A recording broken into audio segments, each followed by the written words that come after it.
C'est bon? C'est enregistré? C'est bon. C'est bon.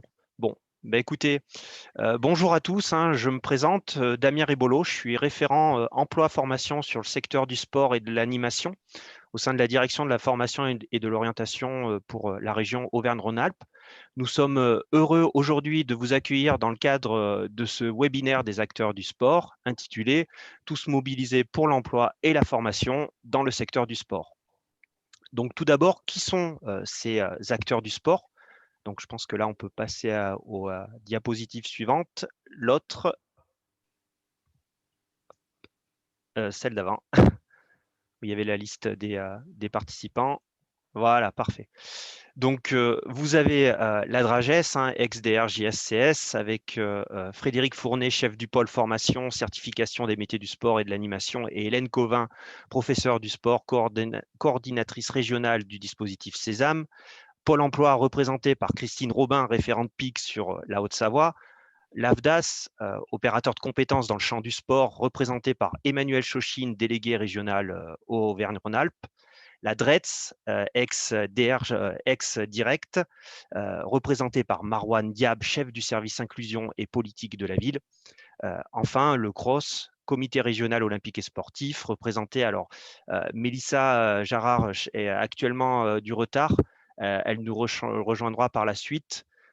Si jamais elle ne pouvait être présente à la fin de ce webinaire, c'est Gaëtan Planche. Alors, excusez-moi, je n'ai pas retenu votre nom Pas de entièrement. C'est souci, Gaëtan, Gaëtan Planche des Fred. voilà, qui la représentera, qui représentera le CROSS. Voilà.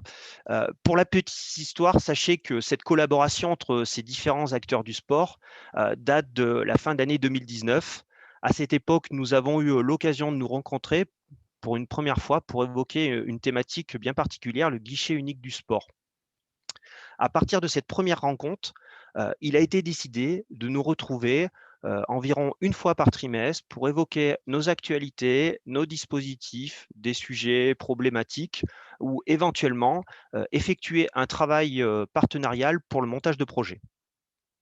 Ces éléments montrent une certaine implication collective de ces différentes institutions pour l'emploi et la formation dans ce secteur d'activité. Ainsi, ce webinaire vient concrétiser ces différents temps d'échange, eu égard au contexte sanitaire, à la crise actuelle qui a des répercussions dans ce secteur d'activité. Nous avons pour ambition aujourd'hui d'évoquer avec vous ces différents dispositifs, nos actualités, nos engagements, afin que vous puissiez activer les leviers favorisant la formation et l'emploi dans le secteur du sport. Nous allons donc vous proposer une présentation PowerPoint à tour de rôle d'environ 15 minutes, puis un temps d'échange questions-réponses d'environ 5 minutes. N'hésitez pas à formuler vos questions à travers le chat prévu à cet effet. Ce webinaire, comme vous le savez, est enregistré. L'intérêt, c'est de pouvoir le diffuser par la suite. Pour des modalités techniques, nous étions limités à 100 connexions. Mais on peut penser que des clubs sportifs, des associations, voire des prescripteurs pourraient être intéressés par la diffusion de celui-ci. Donc, on vous fera parvenir à la fin du webinaire, après ce webinaire, les liens vers l'enregistrement de celui-ci. Enfin, j'espère que vous allez passer un bon moment en notre compagnie, un moment instructif, et je vous propose d'ouvrir le bal avec ma présentation. Ma présentation, donc, qui va faire un focus sur l'actualité. C'est vraiment, pour la région Auvergne-Rhône-Alpes, le plan jeune 2021-2022 qui fait l'actualité au sein de notre collectivité. Donc, on peut passer à la diapositive suivante. En quoi consiste-t-il? Donc, il découle d'un plan de relance entre l'État et la région, hein, avec l'investissement de 3 milliards d'euros pour des projets d'envergure sur notre territoire régional. Et dans le détail, par rapport à ma direction, ce qui nous concerne plus particulièrement, c'est un accord Un jeune, une solution qui a pour objectif de créer 10 000 places de formation dans des secteurs en tension. On peut passer à la diapositive suivante. Dans le détail, sachez que c'est 10 985 parcours en plus par rapport à 2019. Voilà. Pourquoi 2019? Parce que 2019, c'est entre guillemets une année normale, non impactée par la crise sanitaire. Des entrées en formation jusqu'au 31 décembre 2022 pour un public jeune, donc c'est-à-dire moins de 30 ans. qui peut ou pas qualifier, déjà titulaire du bac, ou potentiellement en échec dans le cadre d'un enseignement supérieur. On peut penser dans le champ du sport, par exemple, des jeunes issus de la filière STAPS. Ce sont 77 millions d'euros qui ont été investis, qui seront investis dans le cadre de ce dispositif. L'État et la région ont ciblé différents secteurs. Il y a 6 secteurs prioritaires, dont le sport. Donc là, pour vous, c'est vraiment pertinent parce que d'une part, ça va permettre de mobiliser des financements pour le financement de parcours de demandeurs d'emploi sur ce secteur. Et d'autre part, ça peut activer des leviers par rapport à des demandes de dérogation sur certains dispositifs. Voilà, je ne rentrerai pas dans le détail sur le point 3 et point 4. Je vous propose de passer à la diapositive suivante. Là, je vais évoquer uniquement les 3 premiers points, les 3 typologies d'actions que nous pouvons financer, donc les actions de remobilisation. À titre d'exemple, voilà, on va utiliser le sport comme vecteur d'insertion pour l'emploi ou la formation. Des actions préqualifiantes. Donc là, c'est vraiment pertinent dans le champ du sport, puisqu'on sait que sur certaines formations, notamment les formations jeunesse et sport, on doit passer par des TEP, tests d'exigence préalable. Donc il peut être pertinent de mobiliser des financements pour réussir ces formations et par la suite rentrer en formation certifiante. Des formations qualifiantes et ou certifiantes. Donc là, c'est vraiment notre objectif prioritaire avec une part de 70% des places prévisionnelles envisagées. Voilà, on peut passer à la diapositive suivante. Au niveau de la direction et de la formation et de l'orientation, donc là, j'ai évoqué avec vous les différents dispositifs. On peut passer à la diapo suivante. Donc, ces différents dispositifs sont les suivants. Alors, pour moi, il ne s'agissait pas de vous faire une liste à la Prévert de l'ensemble de nos dispositifs. Ce qu'il est pertinent ici, c'est d'avoir un focus sur les dispositifs qu'il est pertinent de mobiliser lorsqu'on travaille dans le champ du sport. Tout d'abord, notre cœur de cible. Notre cœur de cible à la région, c'est vraiment de financer des parcours de formation à destination des personnes en recherche d'emploi, des demandeurs d'emploi. Il y a 2 possibilités. Soit vous avez d'un côté l'offre collective formée pour l'emploi, à titre d'exemple. Donc là, on est vraiment dans la programmation collective, dans les marchés. Soit nous sommes dans une logique de subvention. Au niveau de former pour l'emploi et de la programmation collective, l'idée est la suivante. La région identifie les besoins en emploi et en formation sur le territoire régional. Elle les localise et par la suite publie une offre de formation adaptée par le biais de marchés publics qui vont mettre en concurrence les organismes de formation du territoire. Il y a 2 règles par rapport à ces marchés publics. Première règle, complémentarité avec Pôle emploi. Si on a un marché public sur le territoire, sur un département proposé par Pôle emploi, la région ne proposera pas un marché public sur ce même territoire. Deuxième règle, deuxième principe, complémentarité par rapport au CARED. On est très attaché au CARED, donc je reviendrai par la suite sur ce dispositif. Si nous avons sur un territoire un CARED qui fonctionne, avec des engagements employeurs derrière, nous n'irons pas lancer des marchés publics sur ce même territoire. Voilà. Donc la transition est toute faite vers l'autre dispositif qui est le CARED collectif. C'est une subvention. Retenez le principe suivant. Vous avez l'engagement d'un employeur qui s'engage à recruter le stagiaire après la formation. Derrière, vous pouvez obtenir le financement du parcours de formation par la région. Alors sur un CARED collectif, on est sur 5 parcours minimum. Ensuite, nous avons un autre dispositif, les formations individuelles, avec deux possibilités, soit des formations individuelles pour des métiers en tension, soit pour des CARED individuels, donc même principe que les CARED collectifs, sauf que là, c'est pour un seul et unique individu. 2 possibilités, je dirais, pour les professionnels dans le champ du sport, pour mobiliser ce dispositif. Ça peut être vraiment pertinent si vous êtes sur une formation de niche. Sur une formation de niche, par exemple, un BPGEPS guide de pêche, BPGEPS sport auto, conduite automobile, sur du motonautisme, ça peut être pertinent de mobiliser ce dispositif. Autre possibilité, si la programmation collective ne couvre pas votre territoire, enfin le territoire départemental du demandeur d'emploi, là aussi peut être pertinent de mobiliser ce dispositif. Je donne un exemple concret. Un demandeur d'emploi qui est dans la Drôme, qui souhaite participer à une formation activité de la forme, le territoire n'est pas couvert par une programmation collective de la région, il peut être pertinent dans ce cas de figure de mobiliser une aide individuelle. Je ne vais pas rentrer dans le détail sur les actions partenariales parce que pour moi, c'est vraiment un dispositif très particulier avec des budgets contraints et aussi qui concerne les organismes de formation qui ont le monopole sur les formations. Et derrière, des demandeurs d'emploi qui se destinent non pas à un statut de salarié, mais plutôt d'indépendant. Donc là, ça va plus concerner des formations type DEGEPS, vol libre, option parapente, DEGEPS, canoë-kayak.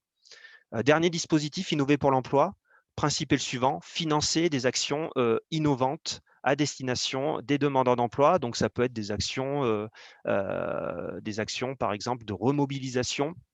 À titre d'exemple, nous avons un partenariat avec le club de handball Bourg-de-Péage Drôme Handball qui utilise le sport, le handball, comme vecteur d'insertion des demandeurs d'emploi et des vecteurs d'insertion des demandeurs d'emploi pour de la formation ou de l'emploi. Autre possibilité, c'est pour une formation qui n'existe pas. Vous avez un concept, une formation qui n'existe pas, et derrière, vous avez pour objectif d'avoir un petit coup de pouce de la région, un petit coup de pouce financier pour que derrière, cette formation puisse être, à titre d'exemple, référencée au RNCP. Donc là, il peut être pertinent de mobiliser ce dispositif. Voilà, on peut passer diapo suivante. Donc, ce qui a été fait dans le cadre du plan jeune, depuis la signature avec l'État, c'est d'abord l'achat de places supplémentaires sur les marchés FPE, formation pour l'emploi, des bons de commande supplémentaires, donc 146 places, notamment sur du BPGEPS, de nouveaux marchés sur du BPGEPS, activité aquatique et de la natation, et le pisteur secouriste, une augmentation de places sur le dispositif des actions partenariales. Je vais faire très court sur l'apprentissage puisque, comme vous le savez, nous avons perdu la région la compétence en matière d'apprentissage. Néanmoins, nous sommes intervenus sur ce dispositif qui a pour objectif d'accompagner les jeunes sans contrat d'apprentissage, donc ceux n'ayant pas trouvé de contrat ou ceux en rupture de contrat, avec la possibilité d'avoir un financement région de 600 € par mois, CFA, OFA, de mars à juin, plus la protection sociale pour les jeunes concernés. Une application de la revalorisation de la rémunération. Donc là, depuis le 1er mai, pour info, on était sur un décret de 2002, ça n'avait pas évolué depuis. À titre d'exemple, un jeune qui avait entre 18 et 25 ans était rémunéré à hauteur de un peu plus de 300 € par mois. Depuis cette nouvelle revalorisation, nous sommes sur un montant de 500 € par mois. Voilà, on peut passer. Il y a aussi une simplification des dispositifs subventions, donc le CARED. Désormais, la région prend en charge 100% des coûts de formation des CARED, alors que par le passé, il y avait un cofinancement obligatoire. D'ailleurs, on le voit, on a énormément de sollicitations sur ce dispositif. Des dérogations peuvent être appliquées sur certains dossiers, alors notamment dans le champ du sport et notamment sur le BPGEPS AN, sur la formation préparatoire. Vous êtes plus ou moins avancé sur ce type de projet, vous, organisme de formation. Mais sachez que par le passé, ce n'était pas autorisé de financer un CARED sur cette formation, donc qui pouvait amener sur un contrat derrière, sur un contrat de BNSSA, parce que le contrat n'était pas suffisamment important par rapport à la durée de la formation. Désormais, dans le cadre du plan jeune, donc 2021-2022, on peut proposer des dérogations. Innover pour l'emploi, donc il y a la suppression du plafonnement de la subvention régionale à 100 000 € par projet et une possibilité de reconduction sur une 3e année d'un projet soutenu à 2 reprises ayant des résultats probants. Ce qu'il faut retenir par rapport à ça, c'est que vous pouvez proposer des projets ambitieux. Voilà. Et la région peut vous les financer. Et on peut proposer des projets ambitieux et les financer, on va dire, entre guillemets, dans la durée, avec la possibilité, comme il indiquait, de reconduction. Petite restriction quand même à bien retenir, le cofinancement est obligatoire, hein, minimum de 20% demandé. Pour les formations individuelles, donc là, il y a eu énormément d'évolutions. Tout d'abord, une suppression de l'obligation de résidence en Auvergne-Rhône-Alpes depuis 6 mois. À titre d'exemple, un demandeur d'emploi qui réside dans notre région depuis une semaine, 2 semaines, qui monte son dossier auprès d'un prescripteur, peut désormais avoir un financement région. Suppression du délai de carence de 12 mois à compter de la date de sortie de formation initiale. Là aussi, autre exemple, quelqu'un qui sort d'une formation générale, d'un bac en juin, juillet, peut très bien obtenir un financement région à partir du mois de septembre. À titre expérimental, désormais, les formations sport, au titre des formations individuelles, donc qui dépendent du code ROM G1204, sont désormais considérées comme des métiers en tension. Donc l'engagement employeur n'est plus obligatoire. Pourquoi c'est à titre expérimental? Parce qu'on va étudier, on verra bien à la fin de l'année, si on a pu avoir un nombre de demandes concernant un public jeune conséquent. Pour l'instant, c'est très pertinent, on a plus de 75%. Et si c'est pertinent jusqu'à la fin de l'année, on pourra prolonger cette dérogation pour l'année 2022. Voilà, donc là, pas besoin de mobiliser un carré dans le champ du sport, on mobilise le dispositif des formations individuelles pour les métiers en tension. Une exception par rapport à ce dispositif, c'est une question que posent régulièrement les organismes de formation, qui peuvent poser également à nos collègues de Pôle emploi, c'est que ce dispositif est destiné à compléter l'offre régionale collective. Il n'est pas là pour la concurrencer. Donc, si on a sur le même territoire, le même type de formation avec un marché et une formation individuelle, bien évidemment que nous, régions, on va privilégier le financement sur le marché public. Dernier point sur les formations individuelles, c'est une réalité du terrain. J'ai régulièrement des appels de demandeurs d'emploi qui sont en difficulté dans le cadre du montage de dossiers. Et des fois, on a même des situations particulièrement voilà, qui peuvent poser question avec, sur une même formation, un demandeur d'emploi qui a eu un accompagnement parfait et un autre derrière qui a été vraiment en difficulté, qui n'a pu obtenir un financement région. Il faut savoir que derrière, des fois, les prescripteurs peuvent avoir un niveau de connaissance qui est différent sur les territoires et en fonction de chaque prescripteur sur l'offre proposée par la région. Donc, à partir de là, vous, organisme de formation, vous devez avoir un réflexe. Si vous avez un jeune en difficulté qui n'arrive pas à mobiliser un financement, c'est de nous passer un petit coup de fil, soit de contacter le service des formations individuelles, soit de me contacter directement afin de voir s'il y a des possibilités de financement. Voilà. Ce qui est prévu au niveau du plan jeune, donc préparation d'une nouvelle offre formée pour l'emploi.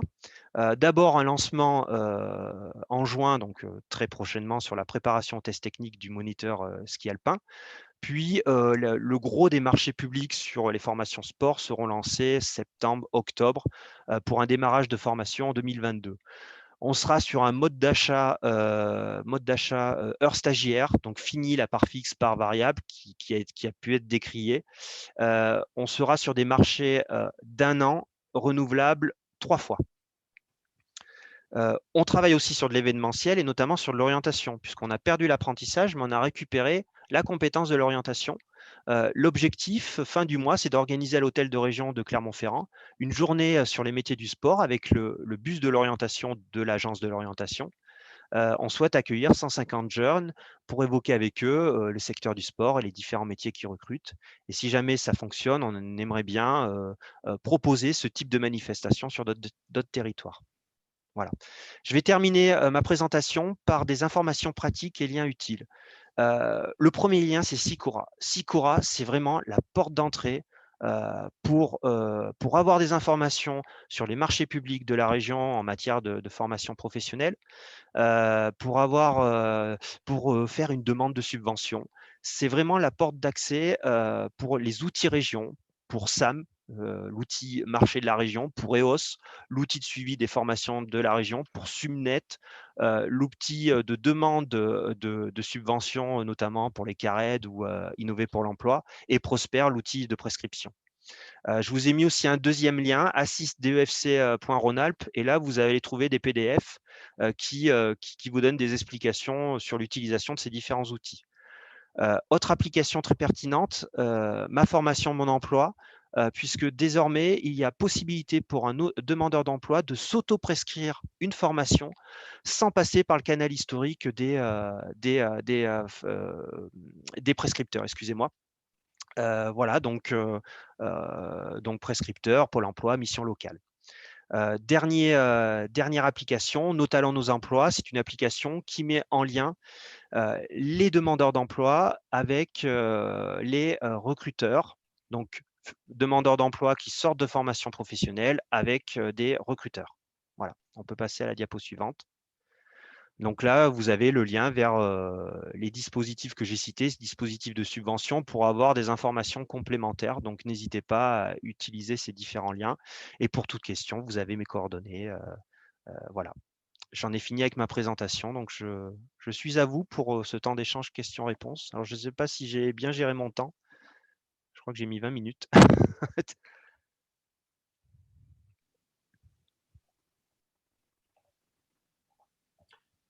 Alors, n'hésitez pas, en effet, si vous avez des questions, que ce soit par le chat ou bien si vous voulez prendre la parole, si vous voulez vous manifester, je vous ouvrirai le micro en fonction.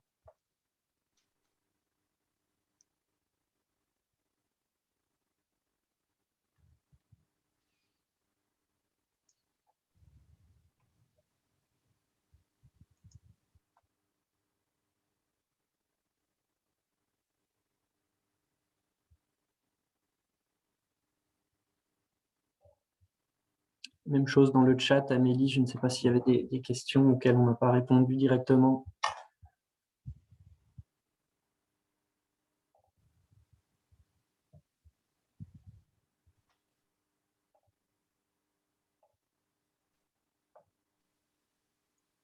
Alors, j'ai vu pour les formations, je crois avoir vu. Hop, les formations individuelles, y a-t-il un âge minimum pour les demandeurs d'emploi?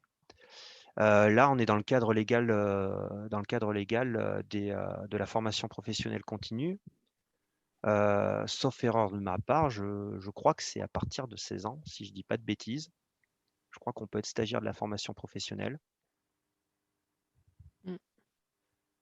Sauf erreur de ma part, hein.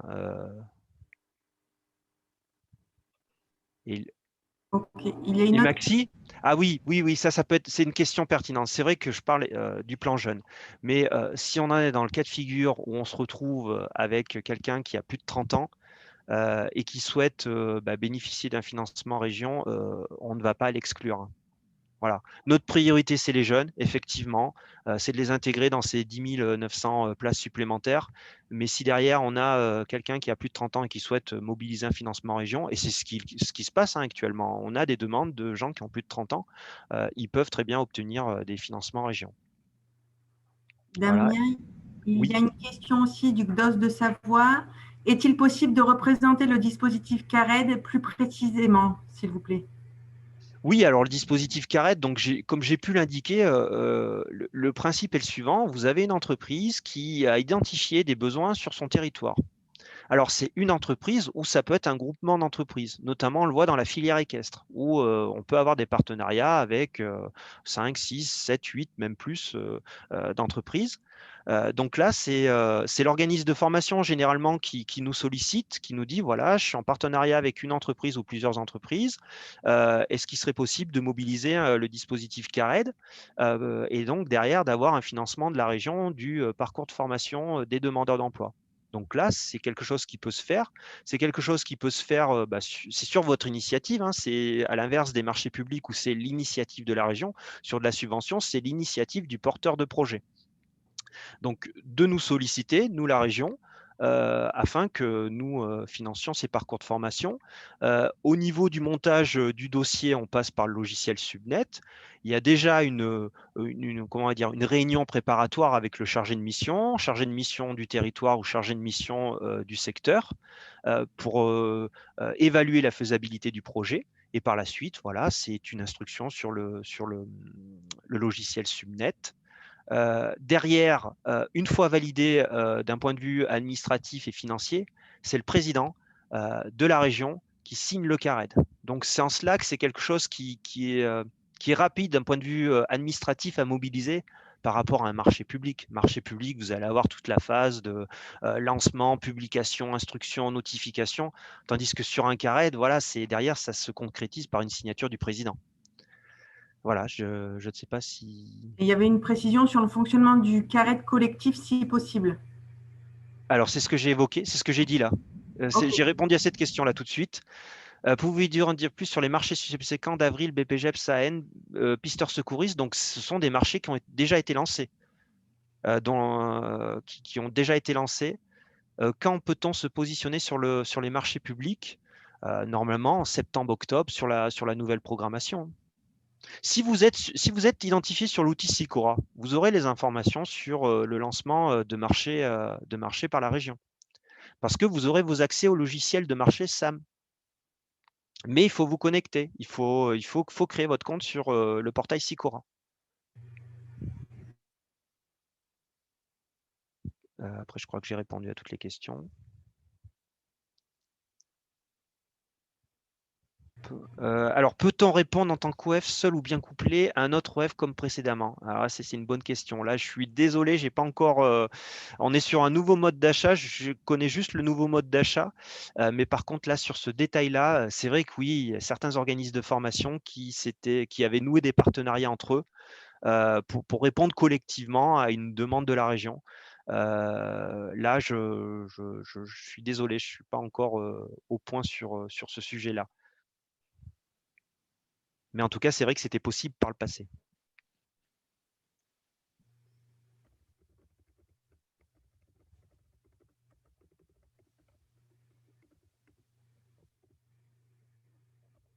Ah. Alors là, ouais, bah écoutez, je pense que ce qui serait pertinent, c'est qu'on en parle par la suite, si vous voulez bien. Parce que normalement, si vous êtes sur Sicora, vous avez vos accès sur SAM.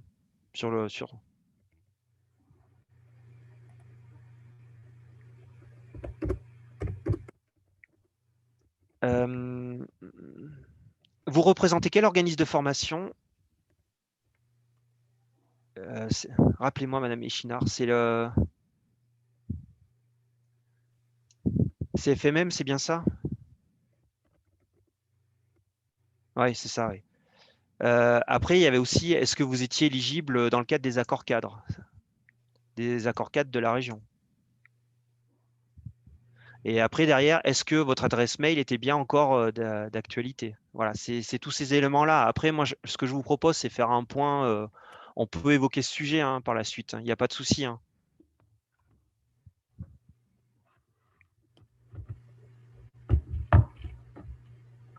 Eh oui, c'est le souci. Oui, oui, non, mais c'est le mandataire qui a les informations, qui a ses outils. Donc, oui, ça aussi, je connais bien le problème hein, avec vous, Madame Rigou. Hein.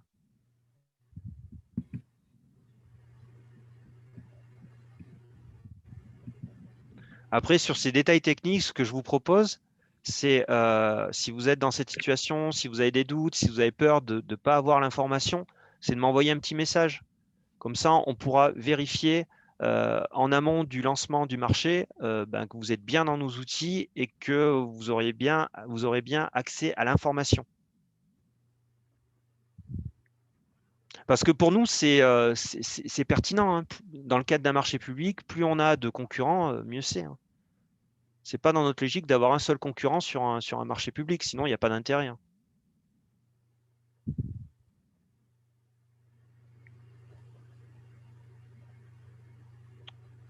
Je crois qu'il n'y a plus de questions. Ouais. Je pense qu'on peut passer au suivant ou à la suivante. C'était vous, à Dragès.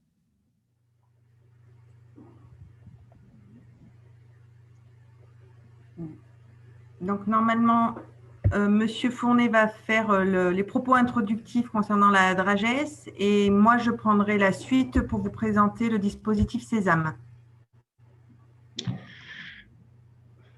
Bonjour. Bonjour, vous m'entendez? Frédéric Fournet, je dirige par intérim le pôle formation examen à la Dragès et je voulais dans un premier temps vous présentez cet objet administratif peut-être pas l'identifier, qu'est la direction régionale académique jeunesse, engagement, sport, parce qu'elle s'inscrit dans une réforme qui me semble fondamentale et qui peut avoir des conséquences pour tout le monde. Et ensuite, effectivement, Hélène vous présentera des dispositifs d'accompagnement vers l'emploi et la formation que nous mettons en place.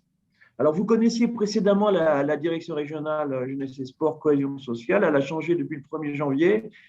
La philosophie de cette affaire, c'est que c'est une décision nationale, très politique, qui a voulu que les politiques de l'État en matière de jeunesse, d'engagement, en matière de vie associative, d'éducation populaire et de sport, rejoignent l'éducation nationale.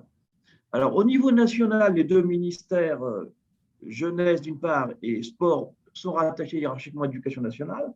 Au niveau régional, nous nous appelons nous-mêmes direction régionale académique et nous sommes rattachés au recteur académique de région. Et au niveau départemental, les niveaux départementaux jeunesse et sport sont rattachés à l'instruction académique qui s'appelle le service départemental jeunesse, engagement, sport. Alors, vous allez dire pourquoi est-ce que c'est qu'un changement de sigle? Je ne crois pas. C'est une réforme assez profonde qui a deux motifs fondamentaux qui auront, je crois, des conséquences pour nos partenaires et pour les organismes de formation. Le premier motif de cette réforme, c'est d'assurer la continuité éducative, c'est-à-dire que c'est l'idée au fond qu'un enfant, un jeune, il n'est pas que à l'école et en famille, mais il passe aussi pas mal de temps dans le tiers-temps, dans le tiers-secteur, auprès des associations sportives, auprès d'accueil de loisirs, de centres de vacances. Et l'idée, c'est quand même de veiller à ce que tous ces temps de l'enfant, qu'ils soient scolaires, périscolaires ou extrascolaires, puissent avoir une complémentarité, une cohérence et si possible une continuité. C'est le motif premier qui a conduit à cette réforme, ce rapprochement avec l'éducation nationale. Et il y en a un deuxième qui est peut-être encore plus profond, et plus politique encore d'ailleurs, je crois, c'est que le gouvernement veut créer une société de l'engagement. Et le président de la République l'a dit lui-même plusieurs fois, il est convaincu que la cohésion nationale passera par un fort engagement des jeunes pour l'intérêt général, pour la société dans son ensemble. Et à ce titre, il a créé le service national universel. Les racines de ce service dans leur mise en œuvre prennent place à l'éducation nationale après la classe de 3e, un an après la classe de 3e, très souvent en seconde. Et l'idée actuelle du gouvernement, c'est que ce dispositif du SNU soit effectivement universel, c'est-à-dire qu'il pourrait potentiellement toucher 700 000 jeunes par an, ce qui serait évidemment colossal et qui impacterait considérablement le travail de l'État dans nos régions et dans nos départements. La direction régionale académique jeunesse, engagement, sport, donc elle est rapprochée à l'éducation. Elle est rapprochée avec l'éducation nationale, vous l'avez bien compris, je crois l'avoir développé. Sinon, elle fonctionne comme vous le connaissiez précédemment, c'est-à-dire qu'on est à peu près 50 permanents, plus 150 conseillers techniques sportifs, et on va poursuivre par rapport aux organismes de formation, les habilitations, les contrôles, les délivrances d'examens et des titres, y compris des diplômes d'État dans l'encadrement sportif et de jeunesse. Peut-être juste un ou deux chiffres qui me semblent quand même intéressants. En fonction du nombre de diplômes que nous délivrons par an dans les champs de la jeunesse et de l'éducation populaire, nous sommes la première région de France devant l'Île-de-France. C'est donc une région qui pèse plus dans ce champ-là que sa population. Enfin, je crois qu'au gouvernement, c'est 8% de la population totale. On est quasiment à 11% du nombre de diplômes délivrés dans les champs de l'animation sportive et de jeunesse. Voilà, j'ai beaucoup insisté sur cette réforme parce que je crois que nos qualifications vont évoluer et vont progressivement tenir compte de ce rattachement à l'éducation nationale. J'en veux pour preuve que déjà on est impliqué dans la mise en place d'un baccalauréat à vocation sportive et qui aura une identité propre et pour laquelle on va certainement travailler avec les organismes de formation à terme. J'ai terminé pour vous présenter la philosophie de cette réforme qui nous concerne directement et qui va vous concerner directement, j'en suis convaincu. Je laisse la place à Hélène Covin pour qu'elle vous présente les dispositifs d'accompagnement vers la formation et vers l'emploi dans le champ sportif. Ok, eh bien bonjour à tous. Donc je suis Hélène Covin, professeure de sport à la Dragès, Auvergne-Rhône-Alpes, donc basée sur le site de Clermont-Ferrand. J'ai en charge le suivi, bien sûr, de plusieurs filières sportives au niveau de la formation et de la certification et aussi le suivi et la coordination régionale du dispositif Sésame. Donc, je vais vous présenter ce dispositif puisque, en tant qu'organisme de formation, c'est un dispositif financier que vous pouvez mobiliser dans le cadre de la formation professionnelle qualifiante, mais aussi dans le cadre d'une préformation. Donc, on peut rester sur cette diapositive puisque, effectivement, le dispositif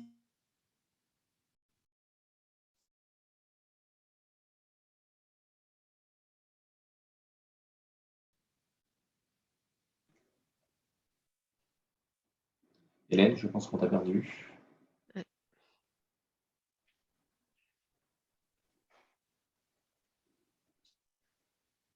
Je confirme, Emmanuel, on ne l'entend pas.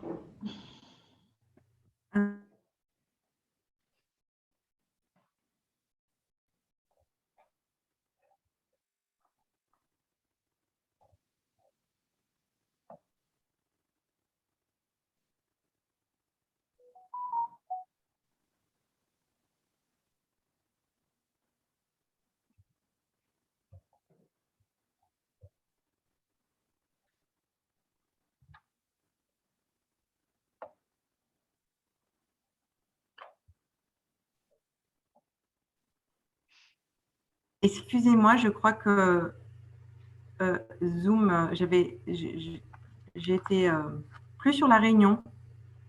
Est-ce que vous m'entendez? Oui. Retrouvé. Super. Donc, je ne sais plus où est-ce que je me suis arrêtée pour vous. Tu commences à présenter le dispositif Sésame. Ah, d'accord, j'ai continué par la suite. Donc, le dispositif date effectivement de 2015. Donc, c'est un dispositif qui permet d'accompagner les jeunes vers des formations d'éducateurs sportifs et aussi des formations dans le champ de l'animation du secteur de la jeunesse et de l'éducation populaire, et aussi de les accompagner vers leur insertion professionnelle. Donc, vous, en tant qu'organisme de formation, ce sont des fonds que vous pouvez mobiliser. Donc, je vous détaillerai le reste par la suite, avec un engagement aussi d'accompagnement personnalisé, bien sûr, sur ce jeune. Depuis 2021, donc, Sésame est intégré au plan Un jeune, une solution. Donc, les crédits ont été multipliés par 3 pour notre région Auvergne-Rhône-Alpes. Donc, l'objectif national, c'est d'accompagner 6 000 jeunes d'ici 2022. On a aussi des objectifs régionaux, bien sûr, à mettre en place. Et donc, chaque référent départementaux des services de la jeunesse, engagement et du sport des services départementaux sont à votre disposition pour monter des projets ensemble sur vos territoires. Donc, Sésame, on va passer à la diapositive suivante. On va voir les critères d'éligibilité pour le public. Donc, Sésame est adressé pour qui? Donc, c'est adressé pour les jeunes de 16 à 25 ans et jusqu'à 30 ans pour les personnes en situation de handicap. Ces jeunes, bien sûr, il faut qu'ils soient motivés et ayant un projet professionnel dans les métiers de l'encadrement sportif ou de l'animation. Et les autres critères, donc le critère de l'âge est obligatoire. Les autres critères qui sont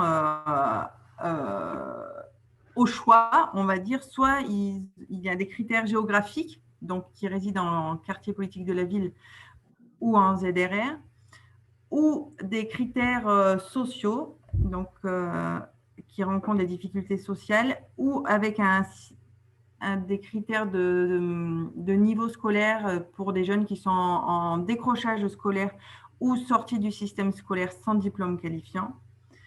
Et donc, une nouveauté aussi, c'est-à-dire que les publics jeunes et ayant une pratique sportive de haut niveau, c'est-à-dire des jeunes listés sur les listes du ministère, sont aussi éligibles au dispositif Sésame. Donc, comment se passe Sésame? Donc, on va passer à la diapositive suivante. C'est un accompagnement personnalisé, donc pour vous, organisme de formation. Donc, soit en proposant une offre de parcours de formation, de remise à niveau ou de préqualification, en intégrant donc dans ce parcours, par exemple, des modules de découverte professionnelle, en intégrant, pourquoi pas, du BAFA, en intégrant les premiers secours, ou si c'est plutôt une orientation sportive, on peut intégrer des diplômes fédéraux sportifs ou du BNSSA. Voilà, on est vraiment dans une logique de parcours. Les diplômes, les BAFA SEC ne sont pas pris en charge sur le dispositif Sésame. Ensuite, donc, soit vous proposez cette offre de pré-formation, soit vous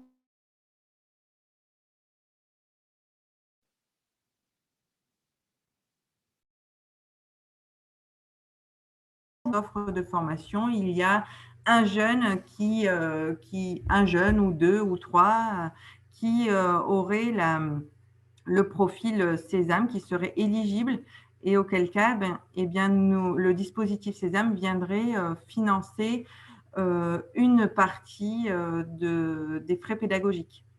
Voilà. Donc, dans les formations qualifiantes, on entend les CQP, CPGEPS, BPGEPS, DEGEPS. On peut passer à la diapositive suivante.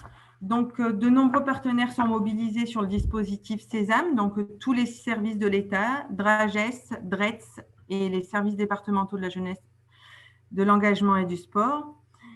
Les services publics de l'emploi, donc avec Pôle emploi, et beaucoup les missions locales, puisque les missions locales, souvent, c'est la porte d'entrée pour orienter les jeunes et pour pouvoir recruter, entre guillemets, les jeunes. Le mouvement sportif, les mouvements d'éducation populaire, les collectivités territoriales et les OPCO, notamment l'AFDAS, qui est ici présente. Voilà, donc c'est vraiment une mobilisation multipartenariale avec plusieurs acteurs qui vont suivre les jeunes. On va passer à la diapositive suivante.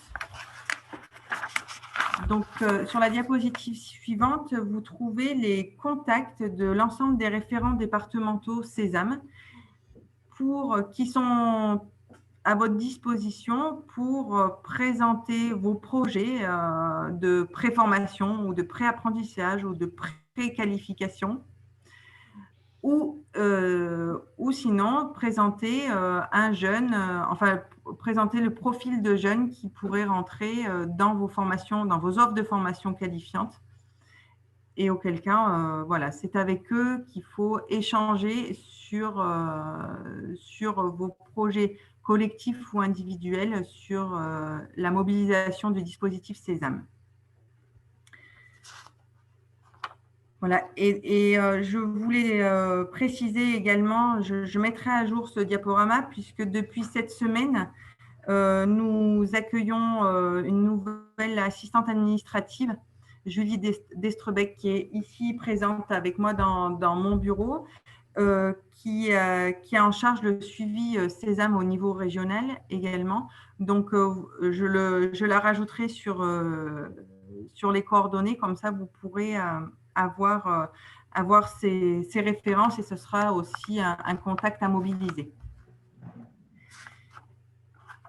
J'en ai fini sur la présentation de Sésame. Vous avez peut-être des questions? Alors oui, Hélène, on a une première question. Le dispositif Sésame ressemble beaucoup au projet Démarre ta story. Point d'interrogation. Alors, je ne connais pas ce dispositif, enfin ce projet, très vaguement. Je ne sais pas si toi, ça te parle un peu plus. Non. Alors, non, pour l'instant, je n'ai pas d'éléments de réponse portés par le ministère du Travail. Oui, je crois que cette question est pour moi, du coup. Bien, merci. Oui, ouais, Démarche ta story, c'est un dossier qui a été pris en charge dans le cadre d'un appel à projet national prépa apprentissage. Donc c'est effectivement un dispositif d'accompagnement qui permet d'aller vers l'apprentissage pour préparer des jeunes à se projeter dans un contrat d'apprentissage. Et c'est vrai il peut être vu comme voisin du dispositif Sésame. Après, Démarche ta story, je ne sais pas jusque quand il perdure. En tout cas, il va se terminer a priori l'année prochaine, en bonne logique. Donc en tout cas, c'est temporaire. Oui, je voulais préciser merci Marwan, sur le dispositif Sésame. Donc, ce sont des crédits qui sont annuels. Donc, là, ce que je vous explique aujourd'hui, c'est valable pour 2021. Les règles du jeu pour 2022 seront peut-être différentes. Voilà. Les interlocuteurs resteront les mêmes, mais les montants et les crédits seront probablement différents. Hélène, nous avons une question de Madame Rigou de l'Airfan. Qu'entendez-vous par difficulté sociale dans les profils? Quel justificatif? Ah oui. Donc, dans l'arrêté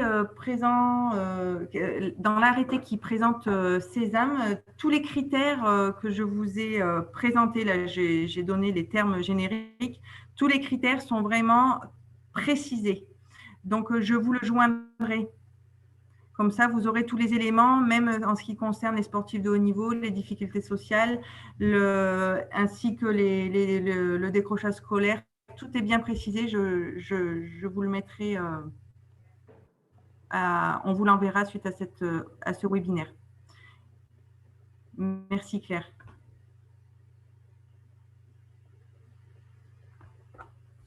Ce type de dispositif est-il cumulable avec d'autres, comme les contrats d'alternance, contrats de professionnalisation, contrats d'apprentissage, ou les dispositifs de carrière individuelle, ou est-ce que ce sont des dispositifs qui peuvent s'enchaîner par rapport au financement? Donc, c'est un dispositif qui est cumulable après, parce que du coup, nous, on vient on aide sur les frais pédagogiques. Donc, l'idée, c'est de favoriser un statut du jeune qui soit convenable, donc rémunéré. Et donc, ça veut dire monter une demande en partenariat avec d'autres partenaires. Et voir avec…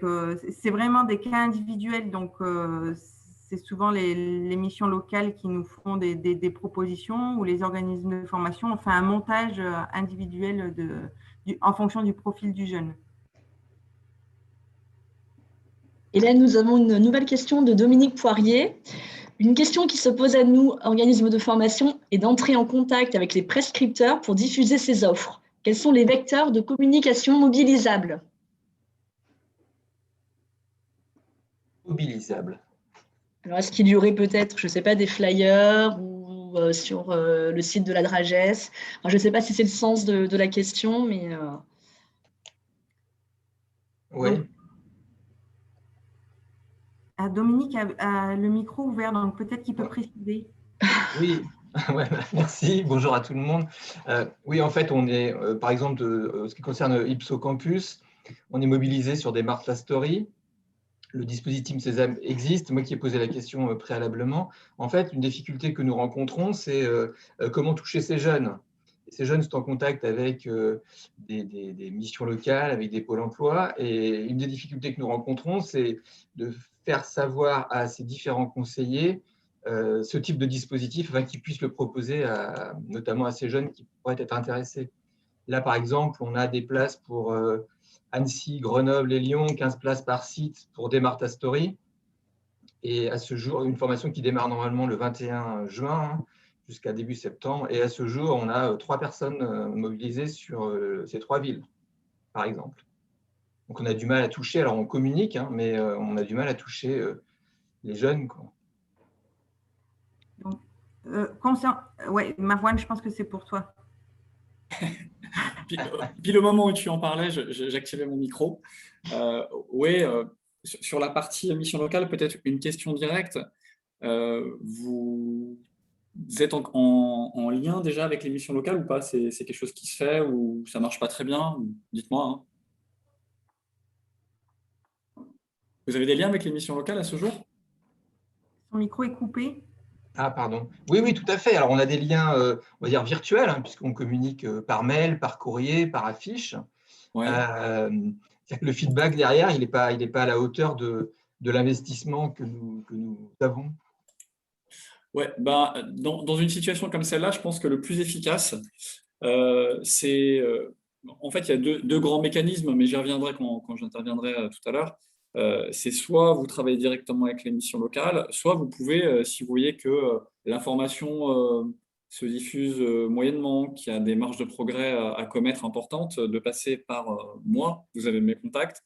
Mon contact dans le diaporama, vous m'écrivez un message et j'active les missions locales, hein, puisque pour mémoire, les missions locales sont financées par le ministère du Travail. Donc, on a un dialogue qui est un dialogue de financeur à financer avec eux.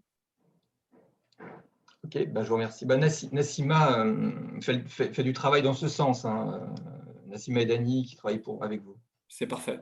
C'est parfait. Mais s'il y a une difficulté, vu qu'il y a quand même un nombre incalculable de dispositifs sur de nombreux sujets gérés par les missions locales, s'il y en a un sur lequel il y a, comme vous l'indiquez, des places qui sont à pourvoir, je trouve que c'est important qu'on remette le doigt dessus. Et n'hésitez pas, mettez-moi un mot et je revois avec Nassima comment on s'y prend pour réappuyer sur celui-ci en particulier auprès des missions locales. Merci. Et merci à vous. Concernant le dispositif Sésame, les missions locales, enfin, à l'échelon national, le ministère a développé une communication importante avec les missions locales. Et du coup, les missions locales au niveau des territoires sont très au fait aussi du dispositif Sésame. Donc, elles font… Et puis, je crois qu'il y a une communication interne qui marche très bien. Donc, concernant Sésame, elles orientent très bien, les missions locales orientent très bien les jeunes sur ce dispositif. Hélène, Laurence Échinard pose la question de l'accessibilité du dispositif Sésame à des lycéens en 10 qualifications. Donc, il faudrait juste qu'il précise qu'est-ce qu'il entend par biqualification. Les lycées biqualifiants, ce sont des lycées qui ont un partenariat avec une convention avec l'ENSA, enfin l'ENSM, et donc qui préparent des jeunes donc à des donc en même temps que leur bac ou leur BTS. Donc, ils les préparent à donc, passer des tests sportifs du type test monitorat de ski, test pisteur secouriste, probatoire accompagnateur moyenne montagne, probatoire guide de haute montagne, etc. Donc, il y a 7 lycées qui sont concernés sur la région Auvergne-Rhône-Alpes. Donc, la question est que donc nous, c'est vrai qu'on a 2 casquettes au niveau du CFMM. On a une partie organisme de formation, une partie lycée biqualifiant. Et donc, pour la partie lycée, en fait, les jeunes sont lycéens. Par exemple, ils réussissent leur test d'entrée au pisteur secouriste, sauf que comme ils sont lycéens, ils ne sont pas inscrits à une mission locale, ils ne sont pas demandeurs d'emploi. Ils n'ont pas de financement, par exemple, pour financer leur formation pisteur secouriste. Donc, c'est la famille qui doit entièrement la financer. Et donc, pour certaines familles, donc il n'y a pas de bourse, il n'y a rien de prévu. Et donc, du coup, pour certaines familles, ça pose problème. Donc, du coup, il rentrerait dans les critères d'éligibilité du public, concernant la tranche d'âge déjà, oui. Et après les critères plus spécifiques géographiques, difficultés sociales ou scolaires ou le niveau de la pratique sportive. Bon, là, ça sera affiné et c'est vraiment individuel en fait. D'accord. Et le niveau de la pratique sportive, il faut que ce soit des sportifs haut niveau, c'est ça? Oui, listés. D'accord. Okay. Et oui, la question, effectivement, alors décrochage scolaire, justement, on évite qu'ils soient en décrochage scolaire.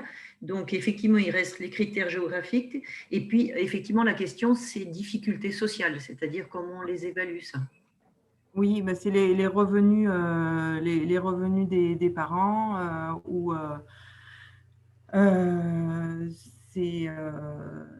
S'ils bénéficient, s'ils sont en difficulté sociale aussi. Je vais vous envoyer tous les critères qui sont… D'accord, ok. Est-ce que, par exemple, le fait qu'ils soient boursiers, est-ce qu'on considère que c'est un critère ou pas? Il n'y a pas eu de lien, il n'y a pas de lien encore fait, mais c'est à réfléchir. D'accord, ok. Non, parce que c'est vrai que c'est des formations qui sont quand même très onéreuses et c'est vrai que pour des familles boursières, alors en fait, nous, on a des jeunes, ils sont tout contents d'avoir réussi le test et puis après, effectivement, il y a la douloureuse qui arrive, c'est que la formation, ils n'ont aucune aide et donc c'est compliqué. Parce que là, justement, ils sortent du lycée, donc la bourse n'est pas éligible, ils n'ont plus rien. Et oui, je comprends. C'est à traiter au cas par cas, oui. D'accord, très bien. Hélène, une question de Patrick Correa, Sport Léman. Suite au rattachement au ministère de l'Éducation nationale, les formations professionnelles seront-elles visibles sur Parcoursup? C'est un moyen pour que les jeunes et les familles puissent identifier d'autres formations. Monsieur Fournet, avez-vous un… Oui, alors je sais que c'est en cours de réflexion, ça, à niveau national. Moi, je fais le pari que ça va se faire, oui. La direction des sports et le ministère de l'Éducation nationale discutent là-dessus. Donc, ça va forcément, j'imagine, aboutir. En tout cas, ça serait incohérent que ça n'apparaisse pas. Très bien. On va attendre alors. Oui. Une autre question de Marion Quélin, ADPS. Les objectifs du dispositif Actif Projet de Pôle emploi ne viennent-ils pas se percuter avec les autres dispositifs ou bien est-ce complémentaire? Alors là, je pense que c'est une question pour Pôle emploi. Oui, plutôt. Donc, le dispositif Actif Projet, c'est une prestation qui a pour but d'accompagner les demandeurs d'emploi sur justement l'élaboration d'un projet professionnel. Donc, on ne parle pas encore de formation, on parle vraiment d'élaborer en fait des pistes d'orientation professionnelle. Donc, du coup, voilà, ce ne sera pas tout à fait pareil. C'est en complémentarité, c'est-à-dire c'est avant l'élaboration d'un projet de formation. Merci Madame Robin. Une dernière question de Yann Esteban du CFA d'Aza. Y a-t-il une démarche réflexive en cours concernant l'articulation entre les formations proposées de type bac mention sport et les formations de type BPGEPS, DEGEPS, DESGEPS?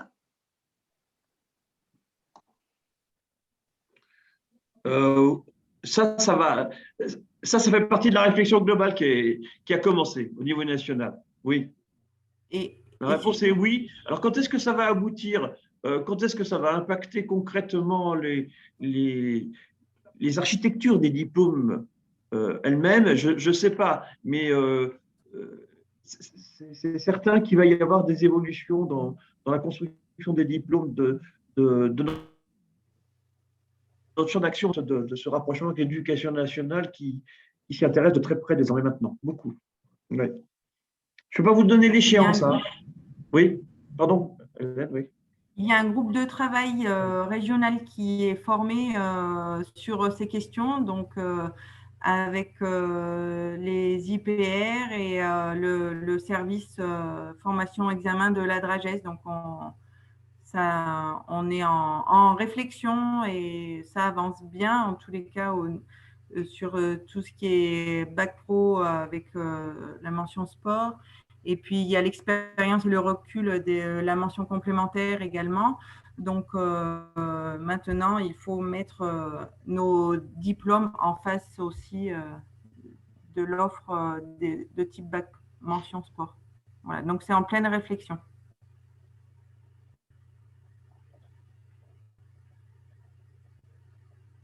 Alors, a priori, il n'y a plus de questions. On va pouvoir enchaîner avec la présentation de Pôle emploi. Madame Robin. Bonjour à tous. Donc, je me présente, je suis Christine Robin. Donc, je suis sur le plan d'investissement dans les compétences sur le territoire de la Haute-Savoie. Donc, on va parler du Domex du sport, mais juste pour vous présenter un petit peu, voilà, l'idée une des missions en fait de Pôle emploi, c'est d'accompagner donc les demandeurs d'emploi dans leur parcours professionnel, qu'ils soient à la fois donc en recherche d'emploi, mais également en parcours de reconversion professionnelle. On en parlait donc tout à l'heure avec la prestation active projet. L'idée donc c'est de proposer, de financer en fait des formations, et là on va plus spécifiquement se centrer sur le domaine du sport. Pour revenir sur le plan d'investissement dans les compétences, donc on est un territoire particulier sur la région donc Auvergne-Rhône-Alpes. L'État a confié à Pôle emploi donc la mise en œuvre du plan d'investissement dans les compétences. 3 objectifs étaient visés, donc c'était mettre le pied à l'étrier de l'emploi pour des jeunes et des demandeurs d'emploi qui étaient peu ou pas qualifiés. L'idée, c'était également de répondre aux besoins des métiers en tension dans une économie en croissance. Et le 3e objectif, donc, c'était contribuer à la transformation des compétences, notamment liées à la transition écologique et à la transformation numérique.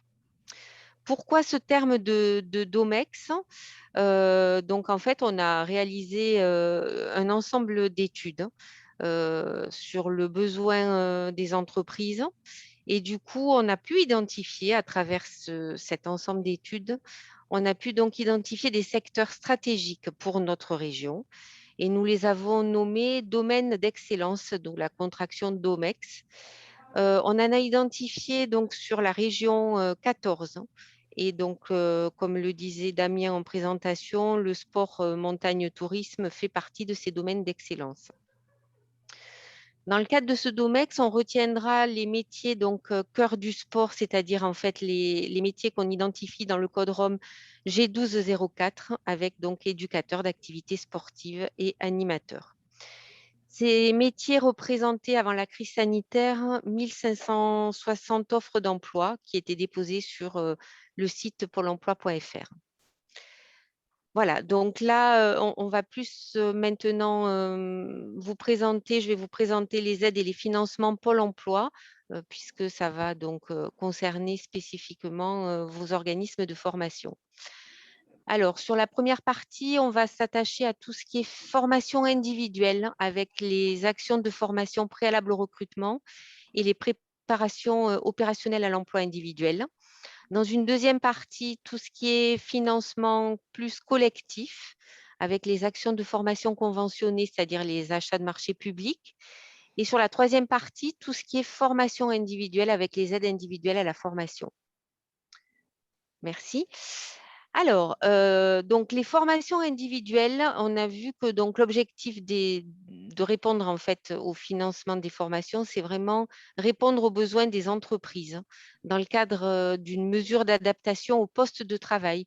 Donc, effectivement, on peut partir d'un besoin d'une entreprise qui souhaite recruter. Ça peut être un jeune dans le domaine du sport, mais il a besoin d'une formation d'adaptation. Donc, ça va être vraiment une formation qui va être assez courte. On peut passer sur la slide suivante. Merci. Et dans ce cas-là, ça sera une action en fait qui sera liée à un recrutement, c'est-à-dire à une promesse d'embauche d'un CDD de 6 à 12 mois ou d'un contrat de professionnalisation de moins de 12 mois ou d'un contrat de travail temporaire. On partira sur une formation qui sera limitée à 400 heures et qui sera réalisée soit en organisme de formation, soit au sein même de l'entreprise, c'est-à-dire sous forme de tutorat. Donc, Pôle emploi va allouer pour cette prise de poste une aide qui sera à hauteur de 5 € pour les formations en interne et à hauteur de 8 € pour les formations en externe, c'est-à-dire un organisme de formation. Sur tout ce qui est donc préparation opérationnelle à l'emploi individuel, là, on partira sur un recrutement d'un CDD d'au moins 12 mois, voire un CDI, ou un contrat de professionnalisation ou un contrat d'apprentissage. Ce sera pareil que pour l'action de formation préalable au recrutement. La durée donc, de la formation ne peut excéder 400 heures et sera réalisée soit dans un organisme de formation interne à l'entreprise, soit dans un organisme de formation externe. On aura donc une période de tutorat qui peut être prévu et qui sera associé à la formation et réalisé par l'organisme de formation.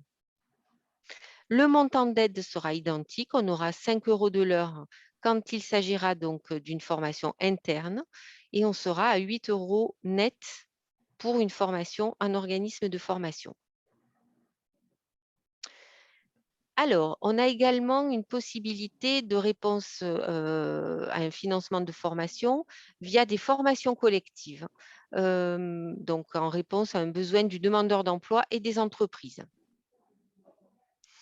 Donc, les actions de formation conventionnées, ce sont donc les achats de marché public. Donc là, dans le cadre du plan d'investissement dans les compétences, donc Pôle emploi a diffusé en fait un appel d'offres pour une durée de 2019 à 2022.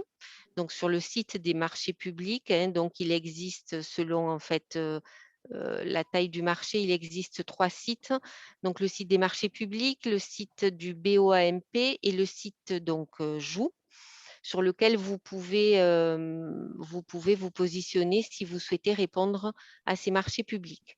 Donc aujourd'hui, on a trois formations qui sont financées dans le cadre de ces marchés publics en Auvergne-Rhône-Alpes.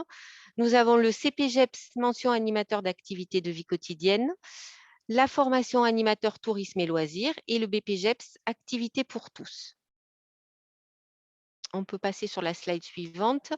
Sur le deuxième semestre 2021, donc, je vous ai affiché la programmation qui est donc, en Auvergne-Rhône-Alpes avec donc, les 3 formations que l'on vient de voir et puis donc, les dates et les lieux de formation. Donc, on en a essentiellement dans le Rhône et puis dans le 42. Merci, on peut passer, voilà. Et puis, nous avons également la possibilité de financer de façon individuelle pour répondre vraiment aux besoins du demandeur d'emploi. On peut passer sur la slide suivante. Merci.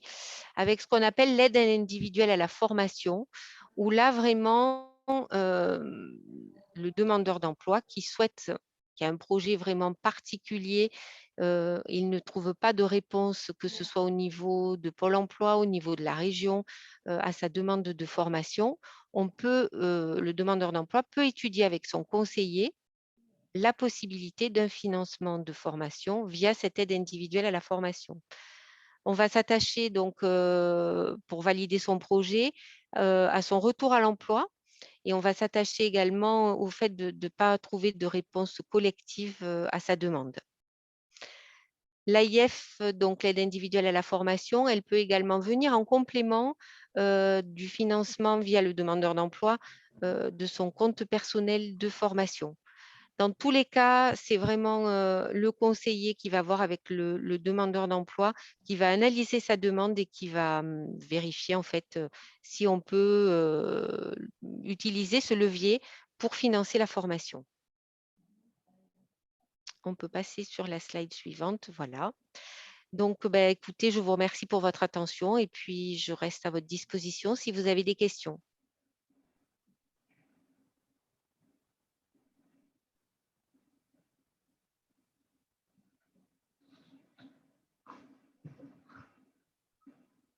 Chat, n'hésitez pas.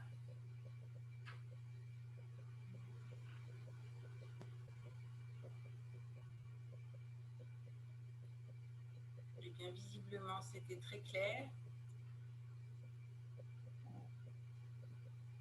On peut peut-être passer à l'AFDAS, du coup. Bonjour à tous.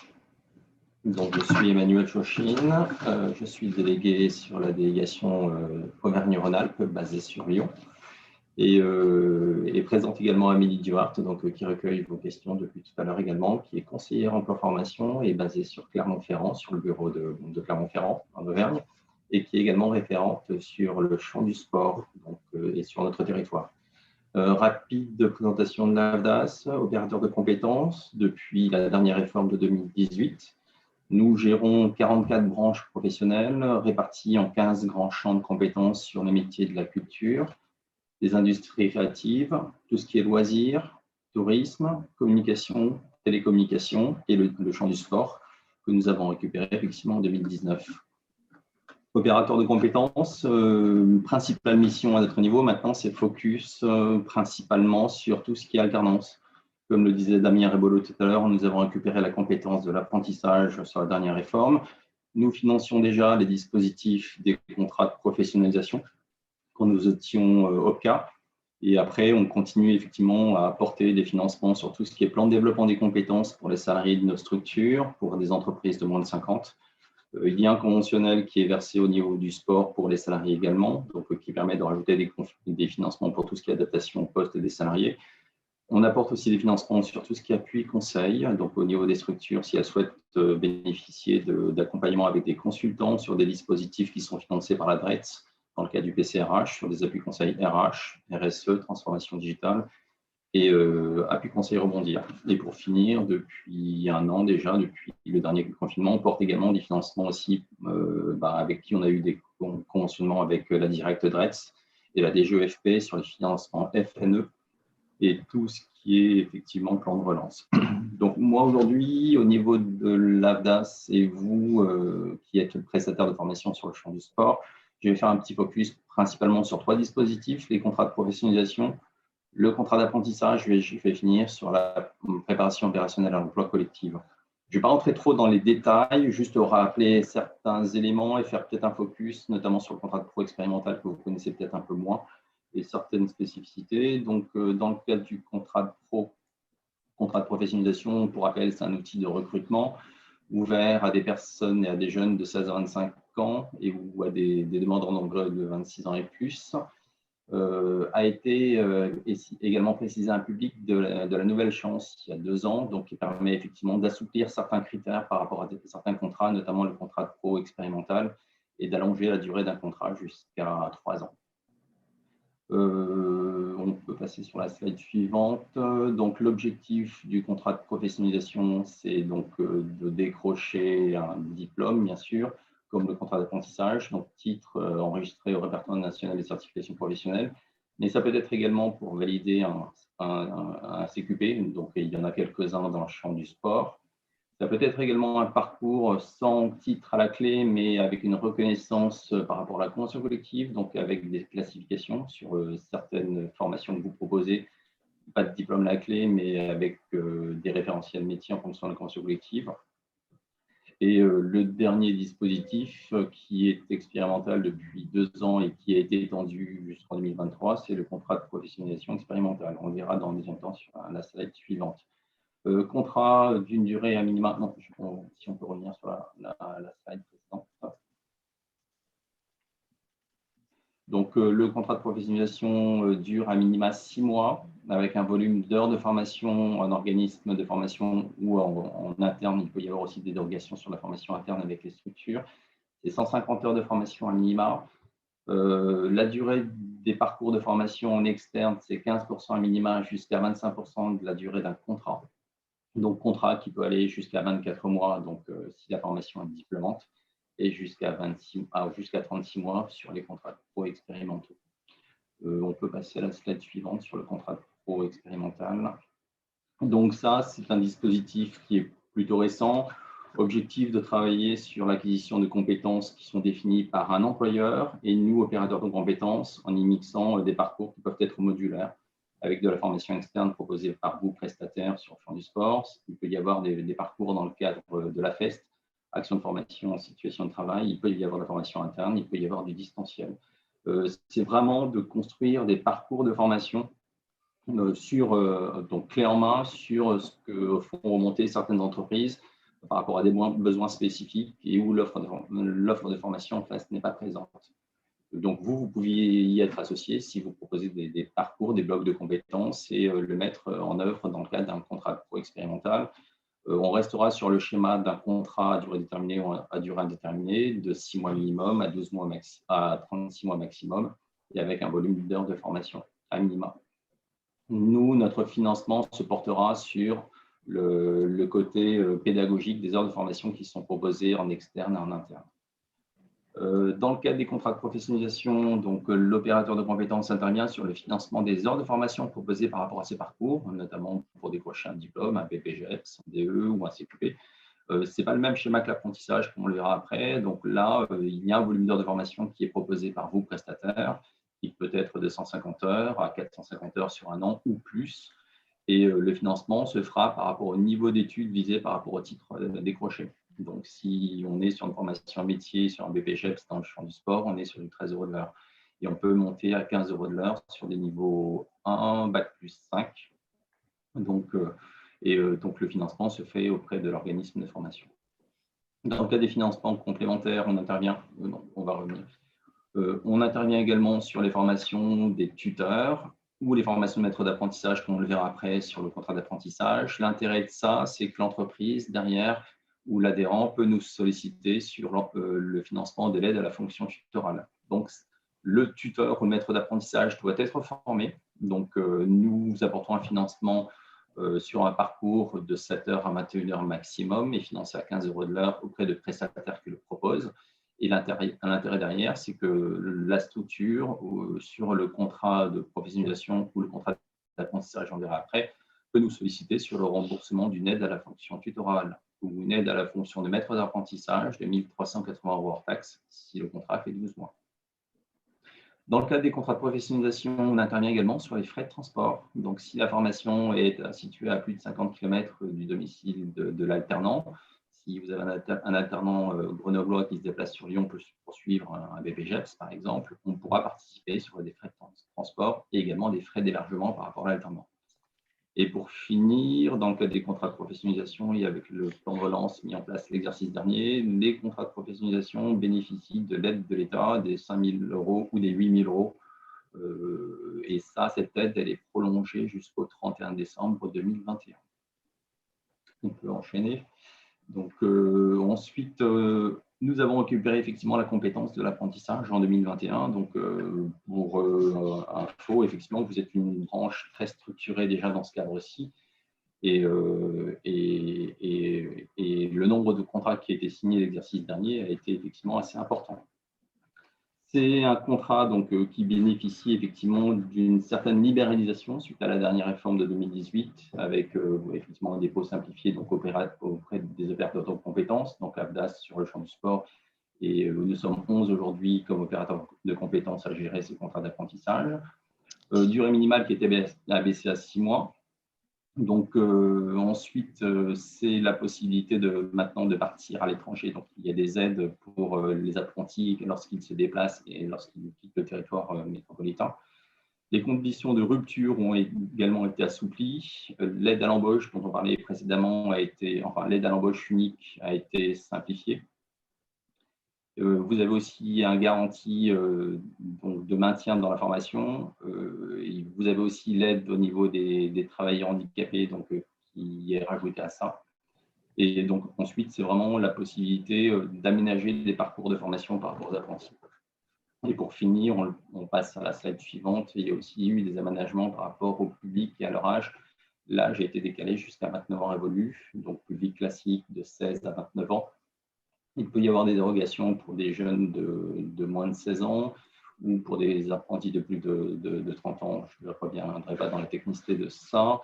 Après, vous avez aussi certaines exceptions. Vous pouvez, les entreprises de notre secteur peuvent signer un contrat d'apprentissage donc avec des alternants, des apprentis sans limite d'âge et sont concernés notamment les sportifs de haut niveau sur nos champs de compétences. On retrouve les collaborateurs avec une reconnaissance travailleur handicapé.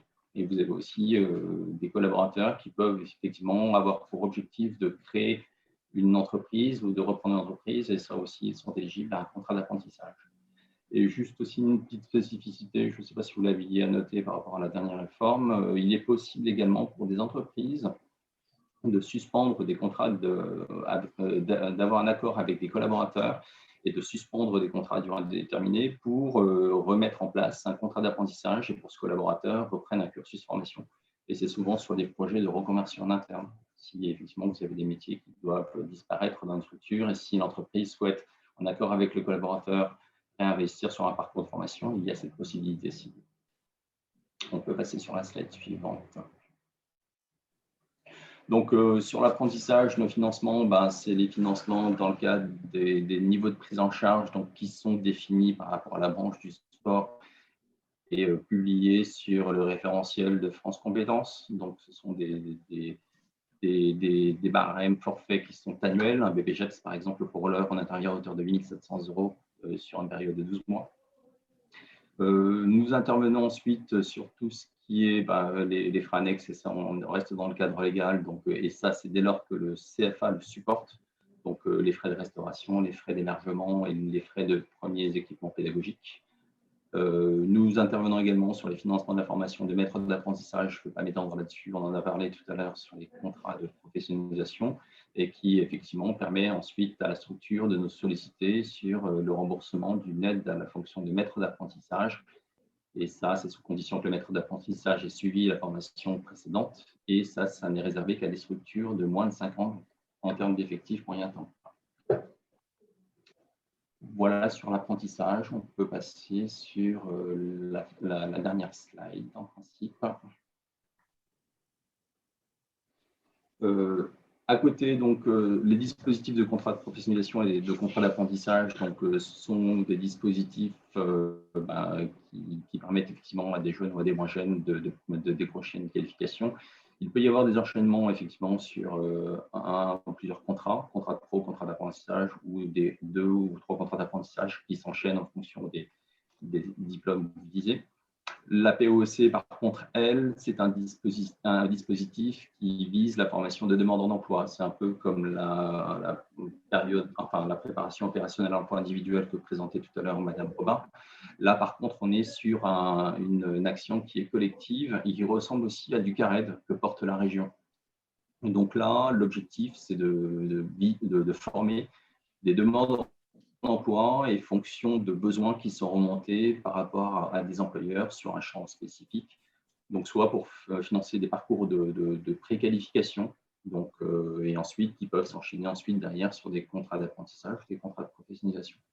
Donc là-dessus, les budgets ne sont pas non plus énormes là-dessus et extensibles. Donc, on peut aller jusqu'à 400 heures de formation pour le financement de ces parcours. Et il est important d'anticiper ce type de projet à notre niveau. Parce que d'un point de vue budgétaire, comme je vous l'expliquais, 2021 et 2022, donc on est sur des enveloppes qui sont restreintes, donc, que nous récupérons de la part du Pôle emploi national. Et après, il est important aussi d'en discuter avec les collègues financeurs. Donc, c'est aussi l'intérêt de cette réunion aujourd'hui, parce qu'il peut y avoir aussi certaines concurrences derrière, donc par rapport à certains dispositifs. Donc, l'objectif, c'est d'essayer de optimiser au maximum ces différents dispositifs. Rapide focus sur l'exercice 2020, nous avons financé 18 POC sur les 15 grands champs de compétences et le champ du sport. C'est cette préparation opérationnelle à l'emploi collectif que nous avons financé, notamment sur des parcours de préqualification, de formation d'animateurs ou sur des parcours sur tout ce qui est web marketing, communication digitale et ainsi de suite. Voilà rapidement la présentation au niveau de l'ADAS. Juste aussi pour revenir sur le côté de l'apprentissage, pour vous donner aussi certains chiffres, comme je vous disais tout à l'heure, c'est vrai que votre branche du sport est très, très bien organisée sur les offres de formation sur l'apprentissage. Moi, sur d'autres branches d'activité que je gère, comme tout ce qui est champ de la culture, l'apprentissage est pratiquement inexistant. En 2020, sur la délégation Auvergne-Rhône-Alpes et sur notre territoire, ont été signés 2200 contrats d'apprentissage.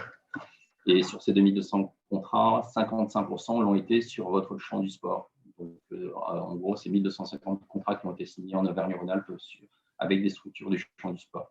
Et ça représente sur le champ du sport et au niveau de la volumétrie nationale, ces 1250 contrats, c'est 16% des contrats signés au national sur le champ du sport.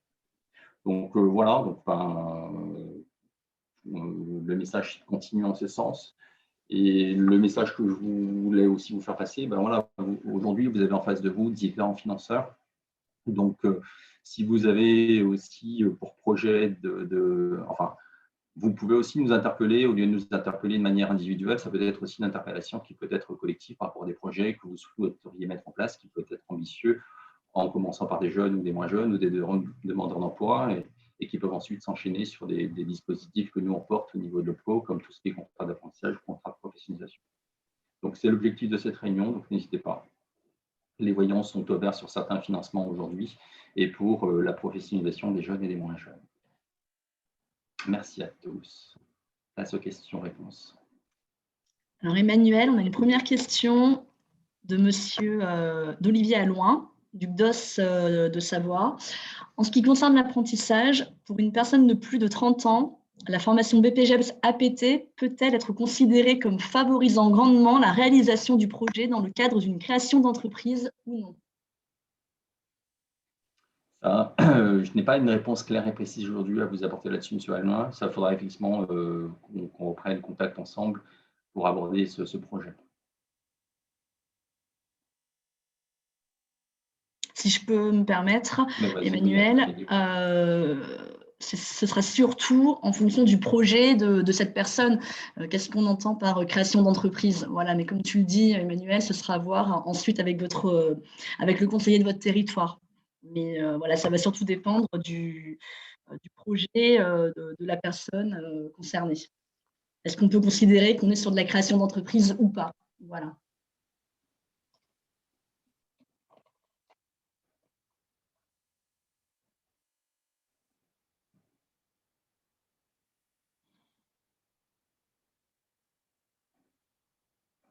Y a-t-il d'autres questions? Alors là, pour les justifications, Monsieur Allouin, il faudra voir avec votre conseiller, parce que là, comme ça, sans avoir connaissance du projet précis, voilà, ça, ce sera vraiment à affiner lors de vos échanges avec le conseiller du territoire. En fin de présentation, vous aurez une slide avec le contact de l'ensemble des interlocuteurs de ce webinaire. Donc, vous aurez nos mails respectifs à Amélie et moi-même. On peut échanger dans ce cadre-là ou on peut reprendre contact dans un deuxième temps là-dessus.